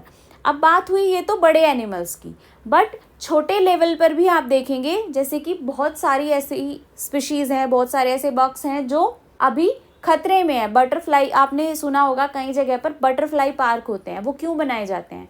क्योंकि बहुत सारी ऐसी स्पीशीज़ हैं बटरफ्लाइज में जो पहले पाई जाती थी, अभी दिखती ही नहीं है। आपको अपने आसपास भी आपने देखा होगा, बचपन में बहुत सारी बटरफ्लाइज रंग बिरंगी अलग अलग कलर की आप देखते थे, बट अभी कहीं दिखाई देती हैं? नहीं दिखाई देती, बहुत कम दिखाई देती हैं। तो इसी चीज़ के चलते बहुत सारी ऐसी छोटे छोटे इंसेक्ट स्पीशीज़ भी हैं जो खतरे में है या फिर ख़त्म हो चुके हैं। तो उन पर भी ध्यान दिया गया, क्योंकि इकोलॉजिकल बैलेंस के लिए हर तरीके की स्पीशीज़ का होना ज़रूरी है। क्योंकि ये आपने पढ़ा होगा फूड चेन में, इसको हम डिटेल में नहीं पढ़ेंगे बट शॉर्टली बता देती हूँ आपको। फूड चेन क्या था? फूड चेन में क्या होता था, एक जानवर दूसरे को खाता था। छोटा, मान लीजिए, जो सबसे पहले प्लांट बेस्ड देख लीजिए आप, प्लांट एक ऐसा मिलेगा जो प्लांट खाएगा, फिर एक ऐसा मिलेगा जो उस जानवर को खाएगा, फिर उससे बड़ा जानवर उसको खाएगा। तो ऐसे करके एक चेन बनती थी, और उसमें से एक भी निकाल दिया जाए तो क्या होगा, इम्बैलेंस हो जाएगा उस चेन में और वो चेन ब्रेक हो जाएगी। तो यही सब कंसेप्ट था। इससे बचने के लिए, इस थ्रेट से बचने के लिए या फिर रोकने के लिए चीज़ों को जो खराब हो रही थी, इसके लिए कंजर्वेशन की ज़रूरत थी, जो कि स्टेप्स गवर्नमेंट ने लिए। इसके चलते कुछ एक्ट भी बनाए गए वाइल्ड लाइफ को लेकर, जिसमें कुछ जानवर आते हैं, जैसे कि टाइगर एक्ट आता है, वो हम पढ़ेंगे इस चैप्टर में अभी आगे। सो चलिए चलते हैं नेक्स्ट टॉपिक पर। सो नेक्स्ट टॉपिक है हमारा प्रोजेक्ट टाइगर। अब हम बात करेंगे प्रोजेक्ट टाइगर के बारे में। देखिए, पहले बेसिक चीज़ें पढ़ते हैं इसके बारे में कि इसकी ज़रूरत हमें पड़ी क्यों और इसमें हमने क्या किया। देखिए, टाइगर जो है वो फूड वेब में, जो हमारा फूड वेब है, सबने पढ़ा होगा छोटी क्लास में, उसमें एक बहुत इम्पॉर्टेंट रोल प्ले करता है। क्योंकि आपको पता होगा कि फूड वेब में क्या होता है कि एक जानवर दूसरे पर डिपेंड होता है। तो जो टाइगर है उसका एक बहुत ही मेजर रोल होता है। हम उस पर नहीं जाएंगे, कंप्लीटली डिस्कस नहीं करेंगे फूड वेब को, बट आपको पता है कि टाइगर, बड़े जानवर, उसका एक पार्ट होते हैं। तो एक तो यही हो गया कि टाइगर को बचाना क्यों ज़रूरी था। दूसरा क्या हुआ कि जो टाइगर है वो फूड वेब के लिए तो बहुत इम्पोर्टेंट है ही, बट उसकी बहुत सारी अलग वैल्यूज़ भी होती हैं। क्योंकि देखिए, अगर फूड वेब डिस्टर्ब होगा तो इकोलॉजिकल बैलेंस डिस्टर्ब होगा, और एक चीज़ जब ख़राब होना शुरू हो जाती है तो धीरे धीरे करके अगर टाइगर ख़त्म हो गए तो पूरा फूड वेब हमारा डिस्टर्ब हो जाएगा। तो वो इकोलॉजिकल बैलेंस को जो है वो खराब करेगा। तो अब हम पढ़ते हैं इसके बारे में जो पॉइंट्स हमारी बुक में दिए हैं। Tiger is one of the key wild life species in the faunal web. ये मैंने आपको ऑलरेडी बता दिया है। Food web, faunal web, food web में ही के बारे में ही इसने बोला है कि उसमें बहुत ही इम्पोर्टेंट रोल उसका है। In 1973, the authorities realized that the tiger population has dwindled to 1827 from an estimated 55,000 at the turn of the century. इसमें देखिए क्या बोला गया है कि जो हमारी गवर्नमेंट है, अथॉरिटीज़ हैं, जो अपना फॉरेस्ट अथॉरिटी है, जो फॉरेस्ट लाइफ, वाइल्ड लाइफ को देखती है, उन्होंने देखा, सडनली रियलाइज़ हुआ कि कितनी ज़्यादा पॉपुलेशन जो है वो टाइगर की कम हो गई है। देखिए 1973 में अथॉरिटीज़ ने जब देखा कि जो टाइगर की पॉपुलेशन थी वो 55,000 से घटकर 1,827 ही रह गई है। तो देखिए कितना बड़ा चेंज इस पॉपुलेशन में आया है, कितनी ज़्यादा कम हो गई है ये पॉपुलेशन। तो ये देखकर गवर्नमेंट को रियलाइज़ हुआ कि अब अगर कुछ स्टेप्स नहीं लिए गए तो टाइगर जो है वो खतरे में आ जाएगा और एक दिन ख़त्म हो जाएगा, और हो भी जाता। देखिए अगर उस टाइम पर इतनी ज़्यादा, आप कंपेयर कर सकते हैं कि 55,000 का फिगर और 1827 का फिगर, कितना ज़्यादा डिफरेंस है। अगर उस टाइम पर ये स्टेप्स नहीं लिए गए होते तो डेफिनेटली टाइगर आज नहीं होता। तो उस टाइम जब ये रियलाइज़ हुआ तो गवर्नमेंट ने कुछ स्टेप्स लेने शुरू करे, वो हम आगे पढ़ेंगे क्या स्टेप्स थे। पहले तो the major threats to tiger population are numerous, such as poaching for trade, shrinking habitat, depletion of prey base species, growing human population etcetera. देखिए पहले तो ये पढ़ लेते हैं कि थ्रेट्स क्या क्या थे। जो टाइगर को मेजरली थ्रेट्स होता है कि टाइगर जो है उसकी बोन्स की, उसकी स्किन की, उसकी मेडिसिनल वैल्यू भी होती है, और लोग हंटिंग के लिए भी, ट्रेड के लिए भी इसको यूज़ करते हैं। तो एक थ्रेट तो यही था कि टाइगर को मारकर उसकी स्किन, बोन, इन सब को ट्रेड करना, या फिर टाइगर को ही ट्रेड करना, एक जगह से दूसरी जगह पर भेज देना बहुत ज़्यादा प्राइस में। तो उस पर बैन हुआ, हंटिंग पर बैन हुआ कि हंटिंग पुराने टाइम में आपने देखा होगा, मैंने पहले भी आपको बताया कि हंटिंग के लोग बहुत ज़्यादा ही शौकीन थे। तो उस चीज़ को ध्यान में रखते हुए हंटिंग को बैन किया गया। The trade of the tiger skin and use of their bones in traditional medicine, especially in the Asian countries, left the tiger population on the verge of extinction. देखिए यहाँ वही बात बोली गई है कि उसकी बोन्स और उसकी स्किन को मेडिसिनल वैल्यूज़ के चलते यूज़ किया जाता था, स्पेशली इन एशियन कंट्रीज़।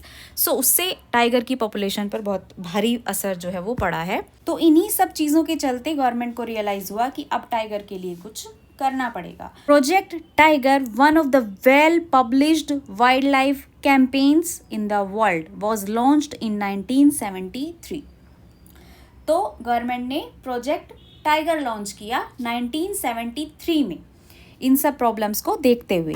ये जो कैंपेन था ये वर्ल्ड वाइड जो है वो पब्लिश किया गया। Tiger conservation has been viewed not only as an effort to save an endangered species, but the equal importance as a means of preserving biotypes of seizable magnitude.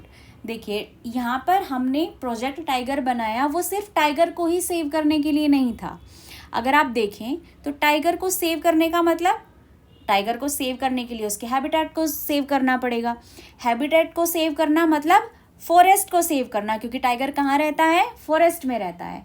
तो यहाँ पर क्या हुआ, टाइगर भी सेव हुआ और उसका हैबिटेट भी सेव हुआ, मतलब फॉरेस्ट भी सेव हुआ। तो इस प्रोजेक्ट का मकसद केवल टाइगर को ही सेव करना नहीं था, बहुत सारी दूसरी चीज़ें भी इससे जुड़ी हुई थी, क्योंकि फूड वेब इसी पर डिपेंड था, फॉरेस्ट लाइफ हमारी इसी पर डिपेंड थी। क्योंकि जब टाइगर नहीं होगा, बड़े जानवर नहीं होंगे, तो क्या होगा, छोटे जानवर बढ़ जाएंगे, क्योंकि टाइगर, शेर जैसे जानवर ही छोटे जानवरों को खाते हैं, उनका शिकार करते हैं। तो बेसिकली फूड वेब डिस्टर्ब होगा। तो टाइगर को सेव करने से हमारा और भी बहुत सारा बेनिफिट हुआ, वो यहाँ पर बताया गया है। अब हमने टाइगर को तो सेव कर लिया, हमने ये भी देख लिया कि क्यों सेव किया, कब सेव किया, इसकी ज़रूरत क्यों पड़ी और इसके क्या फ़ायदे हुए। अब ये भी देख लेते हैं कि कौन से स्टेप्स गवर्नमेंट ने लिए सेव करने के लिए टाइगर को। टाइगर को सेव करने के लिए नेशनल पार्क्स बनाए गए। नेशनल पार्क मतलब उनको उनके हैबिटेट के अकॉर्डिंग, उनके रहन सहन के अकॉर्डिंग उनको एरिया प्रोवाइड कराया गया जहाँ पर उनको फुल्ली प्रोटेक्शन प्रोवाइड कराया गया, जिससे कि कोई हंटिंग ना कर सके, कोई ट्रेड ना कर सके, और उनको गवर्नमेंट की देख रेख में रखा गया। जिससे कि हुआ क्या, इससे बहुत फ़ायदा भी पहुंचा है। टाइगर की जो पॉपुलेशन थी वो इंक्रीज़ होना शुरू हो गई। और ये जो नेशनल पार्क्स थे ये गवर्नमेंट ने जगह जगह पर बनाए। उनके नाम आप लोग पढ़ लीजिए, ये इंपॉर्टेंट है, कई बार एग्जाम्स में पूछ लिया जाता है, पहले भी पूछा गया है और अभी भी आ सकता है। ये major tiger reserve of India, जो मेजर टाइगर रिजर्व है इंडिया के, उनके नाम यहाँ पर लिखे हुए हैं। देखिए, आप चाहे तो इसका स्क्रीनशॉट ले सकते हैं। बाकी ये स्लाइड भी आपको अवेलेबल करा दी जाएगी, अगर आपको रिक्वायरमेंट होगी देन आप कमेंट सेक्शन में जाकर इसको पोस्ट कर सकते हैं। देन आपको आपके ईमेल एड्रेस पे प्रोवाइड करा दिया जाएगा। आप आपका ईमेल एड्रेस कमेंट सेक्शन में ड्रॉप कर सकते हैं। देन कंप्लीट प्रेजेंटेशन जो है वो प्रोवाइड करा दी जाएगी। और चैनल को सब्सक्राइब करना ना भूलें इसी तरीके के बहुत सारे वीडियोस के लिए, और अपने फ्रेंड्स के साथ भी इसको शेयर करें क्योंकि एग्ज़ाम्स बहुत जल्द आने वाले हैं। All the best for your exams. So चलिए बाकी की बातें बाद में करेंगे, स्टार्ट करते हैं इनके नाम से। एक नेशनल पार्क था कॉर्बेट नेशनल पार्क। ये कहाँ बनाया गवर्नमेंट ने? ये बनाया उत्तराखंड में। उत्तराखंड में बनाया कॉर्बेट नेशनल पार्क। ये आप मेरे साथ साथ अभी याद कर लीजिए, इतना मुश्किल नहीं है, याद हो जाएगा तो देन आपको एग्जाम टाइम में याद नहीं करना पड़ेगा, एक बार रिवाइज करना पड़ेगा। दूसरा बनाया बंधवगढ़ नेशनल पार्क। ये कहाँ बनाया? मध्य प्रदेश। बंधवगढ़ नेशनल पार्क बनाया मध्य प्रदेश में, कॉर्बेट नेशनल पार्क बनाया उत्तराखंड में। तीसरा बनाया सुंदरबन नेशनल पार्क, ये बनाया वेस्ट बंगाल में। चौथा बनाया सरिस्का वाइल्ड लाइफ सेंचुरी, ये था राजस्थान में। Sariska wild life sanctuary Rajasthan. पांचवा है मानस टाइगर रिजर्व, ये था असम में। फिर है पेरियार टाइगर रिजर्व केरला में। और सबसे बड़ा इंडिया का लार्जेस्ट टाइगर रिजर्व था नागार्जुन सागर सिरिगेलम आंध्र प्रदेश में। ये कहाँ था? आंध्र प्रदेश में। ये इंडिया का लार्जेस्ट टाइगर रिजर्व है। तो अब क्वेश्चन कैसे आ सकते हैं? या तो आपको मेजर टाइगर रिजर्व पूछेगा इंडिया का, या फिर जगह का नाम देकर नेशनल पार्क या फिर टाइगर रिजर्व का नाम पूछेगा, या फिर इंडिया का लार्जेस्ट टाइगर रिजर्व पूछेगा कहाँ है और उसका नाम क्या है। देन आप इसको किसी भी तरीके से क्वेश्चन आए तो लिख सकते हैं। आई होप आपको प्रोजेक्ट टाइगर जो है वो समझ आया होगा, और एग्जाम्स में अगर आता है देन आप इसको अच्छे से एक्सप्लेन करके लिख सकते हैं। चलिए चलते हैं नेक्स्ट टॉपिक पर। नेक्स्ट टॉपिक है हमारा types and distribution of forest and wild life resources. के फॉरेस्ट और वाइल्ड लाइफ रिसोर्सेज किस तरीके से डिस्ट्रीब्यूट किए गए हैं, उनके क्या क्या टाइप्स हैं, वो अब हम डिस्कस करेंगे। If we want to conserve our vast forest and wild life resources, it is rather difficult to manage, control and regulate them. In India, much of its forest and wildlife resources are either owned or managed by the government through the forest department or other government department. These are classified under the following categories. मतलब कुछ categories भी इसकी हैं, पहले आप इसको समझ लीजिए। देखिए, फॉरेस्ट को मैनेज करना, वाइल्ड लाइफ रिसोर्सेज को मैनेज करना बहुत ही कोई ईजी काम नहीं है। इनके जो हार्म हो रहा है, जो कंजर्वेशन के लिए हमें स्टेप्स लेने हैं, वो सब स्टेप्स क्रिएट करना कि हमें करना क्या है और उसको रेगुलेट करना एक आसान काम नहीं है, वो एक डिफ़िकल्ट काम है। बट उसको मैनेज करने के लिए मैंने आपको क्या बताया प्रीवियस जब हमने डिस्कस किया था कि एक फॉरेस्ट डिपार्टमेंट बनाया गया था, तो वो फॉरेस्ट डिपार्टमेंट अंडर गवर्नमेंट आता है जो कि इस सब को मैनेज करती है, फॉरेस्ट को और वाइल्ड लाइफ को।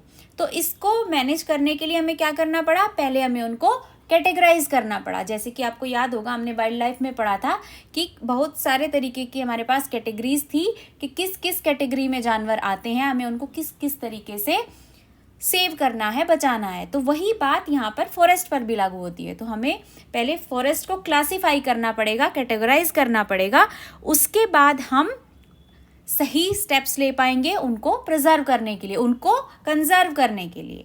सो क्लासिफिकेशन अगर हम देखें तो पहला हम 3 तरीके से इसको क्लासिफाई करेंगे। पहला है हमारा रिजर्व्ड फॉरेस्ट। इसके नाम से आपको क्या समझ आ रहा है? रिजर्व्ड, पहले इसकी डेफिनेशन देखिए। More than half of the total forest land has declared reserved forest are regarded as the most valuable as far as the conservation of forest and wild life resources are concern. Total forest का आधे से भी ज्यादा part, मतलब आधे से भी 50% से भी ज्यादा हिस्सा जो है वो रिजर्व्ड फॉरेस्ट के अंडर में आता है, डिक्लेयर किया गया है उसको एज अ रिजर्व्ड फॉरेस्ट। और इसमें आते कौन से फॉरेस्ट हैं? इसमें आते हैं जो कि हमारी मोस्ट वैल्यूएबल कैटेगरी है फॉरेस्ट और वाइल्ड लाइफ में, जो कि हमारी मोस्ट वैल्यूएबल कैटेगरी है वो आ जाती है हमारी रिजर्व्ड फॉरेस्ट में। दूसरा है protected forest. Almost 1/3 of the total forest area is protected forest as declared by the forest department. This land is protected from any further depletion. देखिए, अब बात आती है प्रोटेक्टेड फॉरेस्ट की। प्रोटेक्टेड फॉरेस्ट का पहले तो आप एरिया देखिए, ये टोटल फॉरेस्ट का 1/3 लगभग एरिया होता है जो कि आता है अंडर प्रोटेक्टेड फॉरेस्ट। अब कुछ लैंड हमारी ऐसी थी जिसको नुकसान हो चुका था, पर गवर्नमेंट ने स्टेप्स लिए कि उसको आगे फर्दर कोई नुकसान ना हो, तो उन फॉरेस्ट को रखा गया प्रोटेक्टेड फॉरेस्ट की कैटेगरी में। आप इसके नाम से याद रखिए, प्रोटेक्टेड, जिसको बचाया गया और आगे ज़्यादा नुकसान होने से। तो इस कैटेगरी में वो वाले फॉरेस्ट आते हैं जो पहले जिनका नुकसान हो चुका था, पर आगे उनको नुकसान से बचाने के लिए उनको इस कैटेगरी में डाला गया और उनको प्रोटेक्शन दिया गया। लास्ट है हमारा अनक्लास्ड forest. These are other forest and wasteland belonging to both government and private individuals and communities. देखिए, जो अनक्लास्ड फॉरेस्ट होता है इसमें हमारी वो कैटेगरी आती है जो एक तरीके से खाली जंगल, आपने देखा होगा ऐसा बहुत सारा एरिया है कि वो खाली पड़ा हुआ है, वो अभी किसी काम नहीं आ रहा है, एक तरीके से आप उसको वेस्टलैंड बोल सकते हैं। तो वो फॉरेस्ट इस कैटेगरी में आता है। वो गवर्नमेंट के अंडर में भी हो सकता है वो प्रॉपर्टी, या फिर किसी प्राइवेट की, किसी इंडिविजुअल की भी हो सकती है। तो ये आते हैं हमारे अनक्लास्ड फॉरेस्ट के अंदर। अब हमने ये 3 क्लासिफिकेशन तो पढ़ लिए। अब एक और टर्म है हमारे यहाँ पर, वो है परमानेंट फॉरेस्ट। क्या है? Permanent forest. So reserve forest and protected forest, जो रिजर्व फॉरेस्ट है हमारे और प्रोटेक्टेड फॉरेस्ट है, ये दोनों मिलकर क्या बनाते हैं? ये बनाते हैं हमारे permanent forest. Reserve forest and protected forest are also referred to as permanent forest, maintained for the purpose of producing timber and other forest produce. अब अगर हम बात करें परमानेंट फॉरेस्ट के सिग्निफिकेंस की, तो जो परमानेंट फॉरेस्ट होता है उसको प्रिजर्व क्यों किया जाता है, उसको क्यों प्रोटेक्ट किया जाता है? जैसे कि बहुत सारे फॉरेस्ट प्रोड्यूस होते हैं हमारे, जैसे टिम्बर हो गया, उनको प्रोड्यूस करने के पर्पस से परमानेंट फॉरेस्ट को प्रोटेक्ट किया जाता है। और परमानेंट फॉरेस्ट क्या है? Reserve forest plus protected forest, इन दोनों को मिलाकर ये दोनों क्या कहलाते हैं?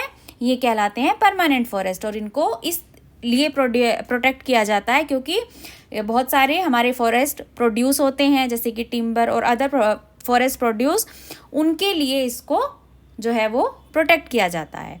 मध्य Pradesh has the largest area under permanent forest constituting 75% of its total forest area.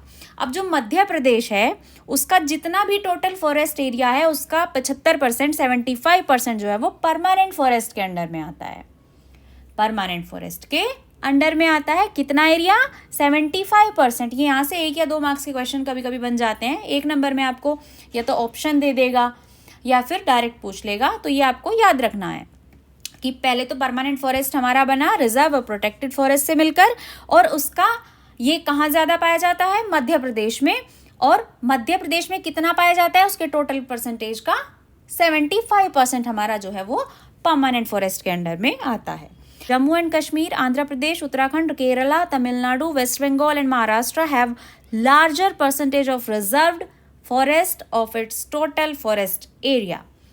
देखिए, जम्मू कश्मीर में, आंध्रा, उत्तराखंड, केरला, तमिलनाडु, वेस्ट बंगाल, महाराष्ट्र, इन सब में लार्जेस्ट परसेंटेज कौन से फॉरेस्ट का है, रिजर्व फॉरेस्ट का, इसके टोटल एरिया का।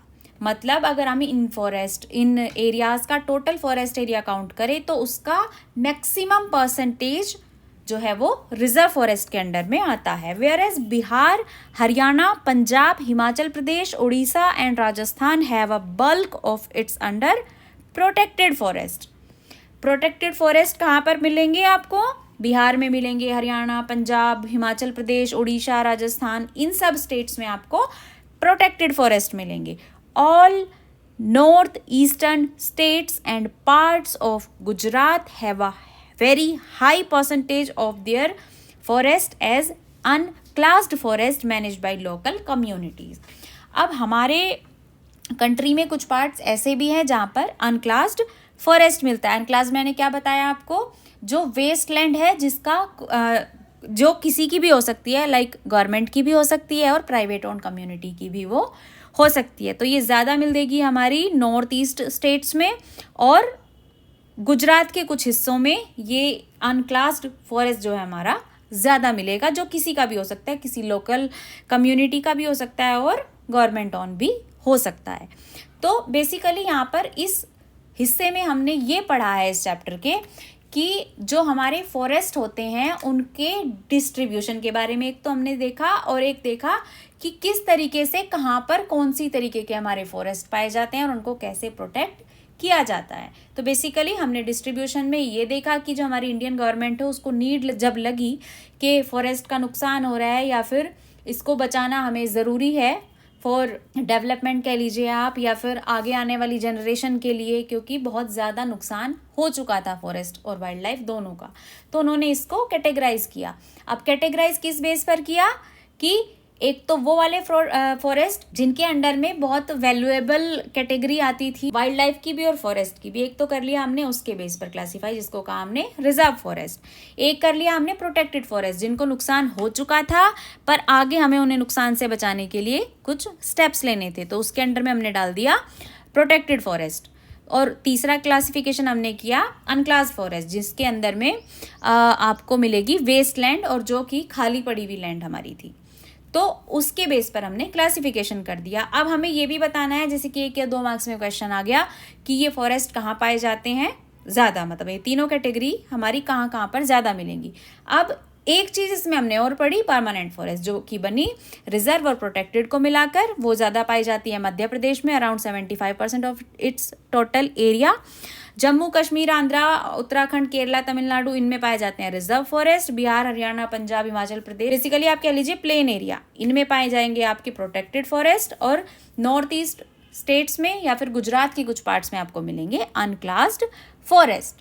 अब अगला टॉपिक हम पढ़ेंगे कंजर्वेशन के बारे में। तो चलिए मूव करते हैं नेक्स्ट टॉपिक पर। अब यहाँ पर आप एक चीज़ देखिए कि आपके मन में एक सवाल आया होगा कि अनक्लास्ड फॉरेस्ट की कैटेगरी में क्यों डाला नॉर्थ ईस्ट स्टेट के कुछ हिस्सों को और गुजरात के कुछ हिस्सों को, जबकि यहाँ पर बहुत घना जंगल है। सो ये आप समझ लीजिए एक बार, ये जानना आपके लिए ज़रूरी है, क्योंकि कुछ बच्चे सोच रहे होंगे कि अनक्लास्ड फॉरेस्ट में हमने बताया वेस्ट लैंड जो खाली पड़ी हुई जगह है, और इसको हमने डाला अनक्लास्ड में, और नॉर्थ ईस्ट के मैम बता रही है कि कुछ स्टेट्स में ऐसे ये इस तरीके के अनक्लास्ड फॉरेस्ट पाए जाते हैं। तो देखिए, नॉर्थ ईस्ट में जंगल बहुत घने हैं, इस बात को डिनाई नहीं कर सकते, और बहुत अच्छे फॉरेस्ट हैं, बट अनक्लास्ड में इसलिए डाला क्योंकि यहाँ पर ट्राइबल कम्युनिटीज़ हैं। ट्राइबल कम्युनिटीज़ क्या होती हैं, जिनका इंटरेक्शन होता है डायरेक्टली फॉरेस्ट के साथ, क्योंकि वो जंगलों में ही रहती हैं। उनको ध्यान में रखते हुए उनके लिए गवर्नमेंट ने इनको परमानेंट फॉरेस्ट, रिजर्व या प्रोटेक्टेड फॉरेस्ट के अंडर में नहीं डाला, क्योंकि उनके आप रिचुअल्स कह लीजिए या फिर उनका रहने सहने का तरीका वैसा कह लीजिए, वो पूरा डिपेंड है उस फॉरेस्ट पर। उनका हैबिटेट वही है, जहाँ पर वो रहते हैं उनका घर ही जंगल है।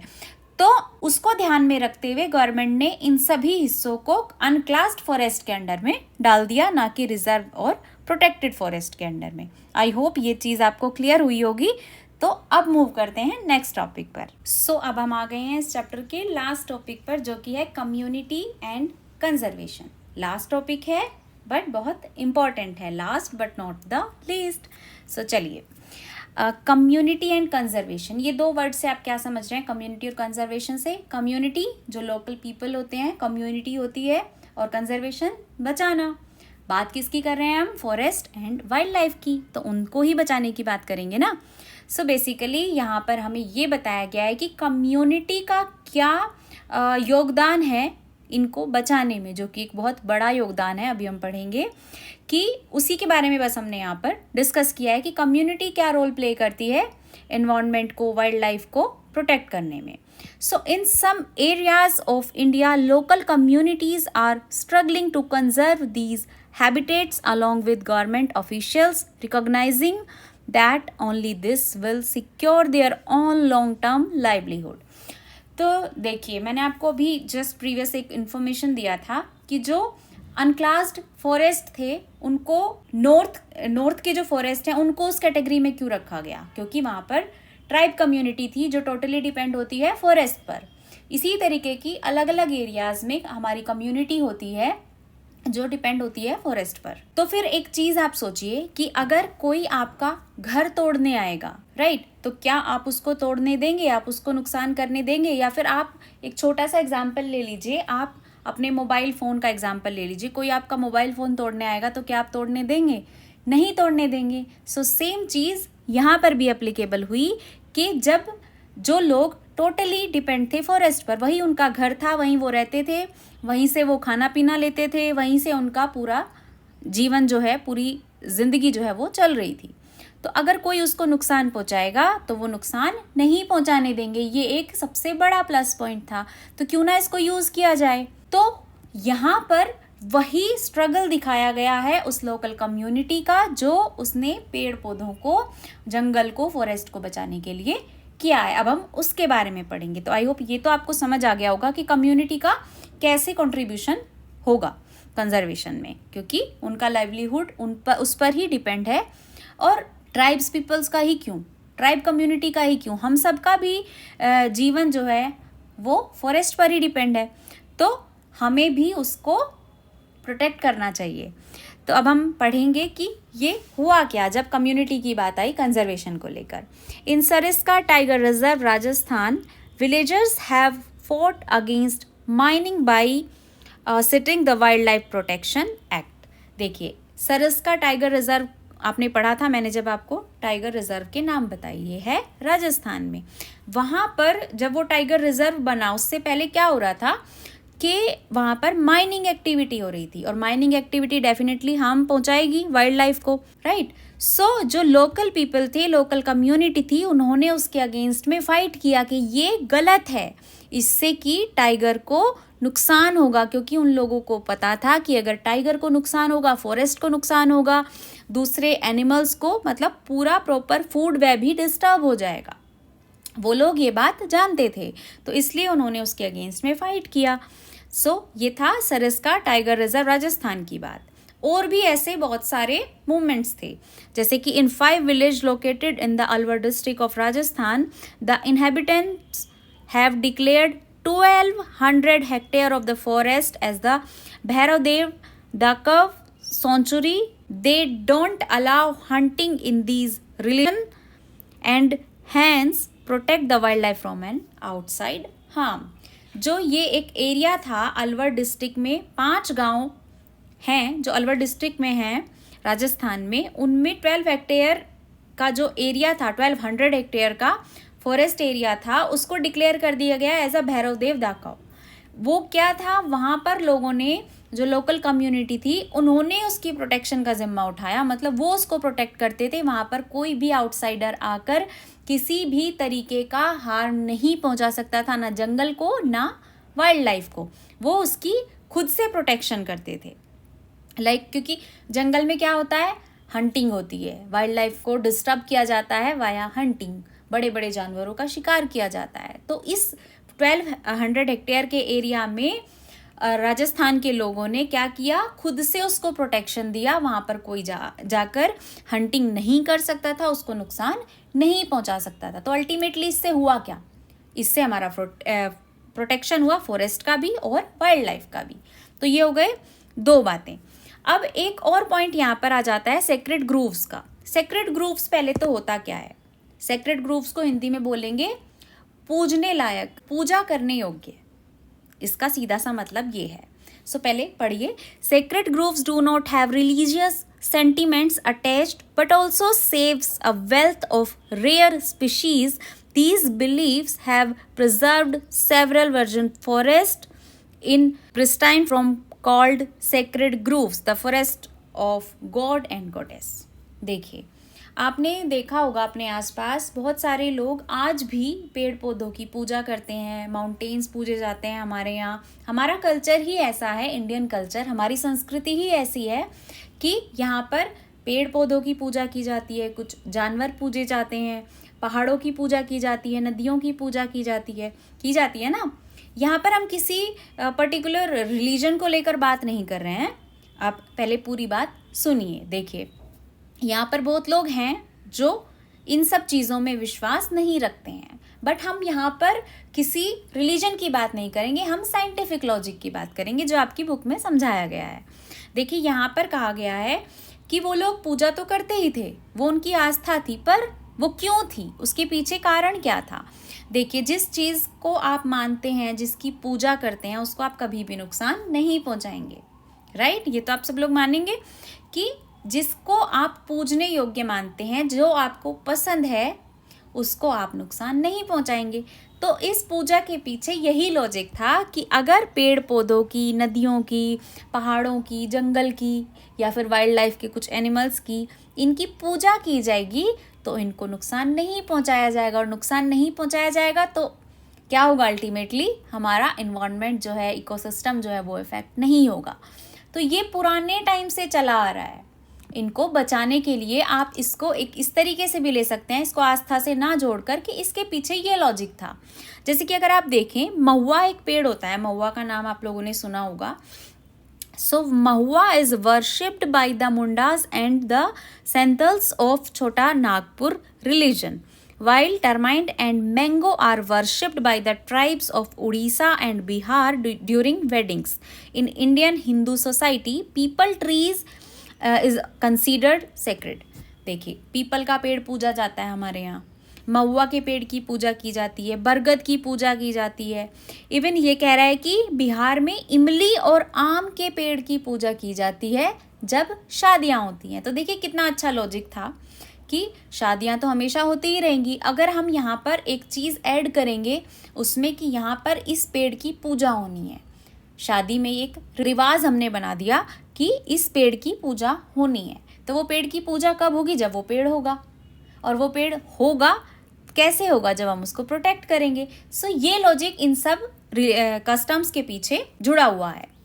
तो वहाँ पर इमली और आम की पूजा होती है। नागपुर रिलीजन इसने बोला इसमें महुआ की पूजा होती है। जैसे हिंदू सोसाइटी जो है उनमें पीपल के पेड़ को पूजनीय माना जाता है। इनके पीछे एक साइंटिफिक कारण भी है। अब बात करें अगर वाइल्ड लाइफ की, ये तो बात हो गई हमारे फॉरेस्ट की। वाइल्ड लाइफ में भी कुछ ऐसे जानवर हैं जिनको पूजा जाता है। ब्लैक बक हो गया, पिकॉक हो गया एंड नील गाय हो गई, are seen as an integral part of the Bishnoi village in Rajasthan and are not harmed or killed. कुछ रीजन ऐसे भी हैं राजस्थान में जहाँ पर कुछ जानवरों को भी पूजा जाता है, और जब उन जानवरों को पूजा जाएगा तो उनको नुकसान नहीं पहुँचाया जाएगा, उनको नहीं मारा जाएगा। तो बेसिकली इसके पीछे यही लॉजिक था। अब ये तो बात हो गई जो साइंटिफिक लॉजिक कम्युनिटी ने लगाए, उनको लेकर कि क्या क्या किया उन्होंने, क्यों किया। बट ऐसे कुछ मूवमेंट्स भी थे। इन सब के बाद पुराने टाइम में क्या हुआ कि पेड़ को काटने के लिए जो ब्रिटिश लोग थे, देखिए पहले तो आप जड़ को समझिए कि चीज़ें शुरू कहाँ से हुई। हमारा कंट्री बहुत रिच था रिसोर्सेज के मामले में, ये तो आप मानते हैं। जब हमारे यहाँ ब्रिटिश लोग आए तो वो क्यों आए थे? बेसिकली हमारे पास उतनी टेक्नोलॉजी तो थी नहीं, हमारे पास क्या था, हम रिच थे रिसोर्सेज के मामले में। तो जब वो लोग आए तो उन्होंने क्या किया, रिसोर्सेज को छीनना शुरू कर दिया, इधर उधर ले जाना शुरू कर दिया इंडिया से। तो जो लोकल पीपल थे, लोकल कम्युनिटी थी जो टोटली डिपेंड थी फॉरेस्ट वाइल्ड लाइफ पर, उन्होंने उसके अगेंस्ट प्रोटेक्शन शुरू कर दिया। बट वो लोग ये चीज़ नहीं समझते थे। वो क्यों समझेंगे? क्योंकि उनका उसमें अपना बेनिफिट था।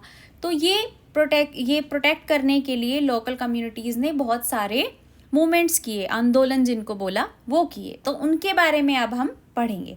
सो उसमें से एक था चिपको मूवमेंट, जो काफ़ी काम भी आया। ये हुआ था पेड़ को बचाने के लिए। एक था बीच बचाओ आंदोलन, एक था जॉइंट फॉरेस्ट मूवमेंट। ये स्टार्ट हुआ था उड़ीसा में 1988 में। अब इनके बारे में हम डिटेल में पढ़ेंगे। ये सब थे कंजर्वेशन के लिए बाय कम्युनिटी। सो पहले हम पढ़ेंगे Chipko movement. Chipko movement started in 1970s in Garhwal in Uttarakhand. Trees were prevented from being cut by forming a human circle around them. It spread across the country. देखिए इसमें हुआ क्या था, चिपको। आपको नाम से क्या समझ आ रहा है? चिपको के पेड़ से चिपक जाओ। आपने बहुत सारे फोटोज देखे होंगे। देखिए जैसे ये पिक्चर लगा हुआ है, आपने छोटी क्लास में पढ़ा भी होगा चिपको मूवमेंट के बारे में। ये स्टार्ट हुआ था गढ़वाल उत्तराखंड में 1970s में। इसमें क्या हुआ कि जब पेड़ कटना शुरू हुए तो जो लोकल कम्युनिटी थी, वहाँ की लोकल लोग थे, औरतें, बच्चे, आदमी, ये सब लोग पेड़ के चारों तरफ सर्कल बनाकर खड़े हो गए, या फिर पेड़ को पकड़ लिया कि पहले हमें काटना होगा, उसके बाद आप पेड़ काट सकते हैं। अब इतना खून खराबा पॉसिबल नहीं था ना अचानक से कि लोगों को मार दिया पेड़ काटने के लिए।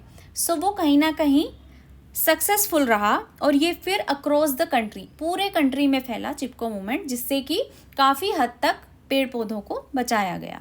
इससे अगला मूवमेंट था बीज बचाओ आंदोलन। इसका नाम था बीज बचाओ आंदोलन। ये स्टार्ट हुआ था इन 1980s in Tehri and Navdanya have shown that adequate level of diversified crop production without the use of synthetic chemicals are possible and economically viable, led by the farmer and social activist Vijaya जरधारी। देखिए ये विजया जरधारी जी थे, इन्होंने इसको lead किया था, इस पूरे protest को। इसमें क्या था, ये शुरू हुआ था 1980s में। और देखिए सिंथेटिक केमिकल बहुत सारे आज भी देखा होगा, ये चीज़ें यूज़ होती हैं खेती में, बट वो हार्मफुल है, वो नेचुरल नहीं है। बीज बचाओ आंदोलन कहीं ना कहीं खेती से ही जुड़ा था। बीज कहाँ से आएगा? बीज बेसिकली खेती जो करेंगे, जो प्रोडक्ट हम बनाएंगे, उसी से आएगा। तो इनका मकसद उस चीज़ के पीछे यही था कि सिंथेटिक केमिकल्स, ऐसी आर्टिफिशियल चीज़ें यूज़ ना करके नेचुरल चीज़ें यूज़ की जाएं खेती के लिए। और वो पॉसिबल कब था? जब हमारे फॉरेस्ट प्रोटेक्ट होते, जब हमारा फॉरेस्ट बचता। तो उसी के लिए विजया जरधारी जी ने ये मूवमेंट चलाया। ये इनका फोटो है विजया जरधारी जी का। इन्होंने ये बीज बचाओ आंदोलन जो है वो चलाया। अब नेक्स्ट आता है जॉइंट फॉरेस्ट मूवमेंट। JFMB इसको शॉर्ट में बोला जाता है। कहीं कहीं JFM लिखा आएगा तो आप कंफ्यूज नहीं हो जाइएगा। ये स्टार्ट हुआ था 1988 by the government of India. ये इंडियन गवर्नमेंट ने 1988 में स्टार्ट किया था। उड़ीसा में ये सबसे पहले लॉन्च हुआ था। First launched in Orissa. Involves local communities for conserving wildlife and restoring degraded forest. It is launched by various states governments. देखिए लोकल कम्युनिटी, अगेन मैंने आपको बताया इन सब मूवमेंट से लोकल कम्युनिटी जुड़ी हुई थी, क्योंकि जब लोग, पावर तो है, देखिए अगर लोग बचाने पर आ जाएं किसी चीज़ को तो काफ़ी कुछ किया जा सकता है। आपने देखे भी हैं काफ़ी सारे ऐसे प्रोटेस्ट जो आज भी किए जाते हैं। तो पावर तो है, अगर कम्युनिटी, अगर आप लोग एक ग्रुप बनाकर किसी चीज़ को प्रोटेक्ट करें तो उसमें पावर तो है। तो वही यहाँ पर लॉजिक था इस कम्युनिटी कंजर्वेशन के पीछे। सारे लोकल कम्युनिटीज़ जो थी वो वाइल्ड लाइफ और फॉरेस्ट के रीस्टोर करने में जो है वो एक साथ लग गई। और ये सिर्फ किसी एक स्टेट में नहीं हुआ था, ये जॉइंट फॉरेस्ट मूवमेंट हुआ था, उड़ीसा से स्टार्ट हुआ था 1988 में, बट ये फिर अक्रॉस द कंट्री, पूरे कंट्री में बहुत सारे स्टेट्स में फैला। In this programme village communities are interested with the protection and management of the nearby forest. इसमें जो विलेज कम्युनिटी थी वो फॉरेस्ट को प्रोटेक्शन भी देती थी और एक तरीके से मैनेजमेंट भी देती थी। मैनेजमेंट मतलब कि उसका रख रखाव, उसको आगे तक जो हमने रूल्स रेगुलेशन बनाए उसको प्रॉपर मैनेजमेंट की भी ज़रूरत पड़ती है ना किसी चीज़ को, तो वही लोकल कम्युनिटी बट उसको टोटली वो प्रोवाइड करती थी। जैसे मैंने आपको राजस्थान में 5 गाँव का एग्जाम्पल दिया जो कि एक डिस्ट्रिक्ट अलवर डिस्ट्रिक्ट में पड़ते थे।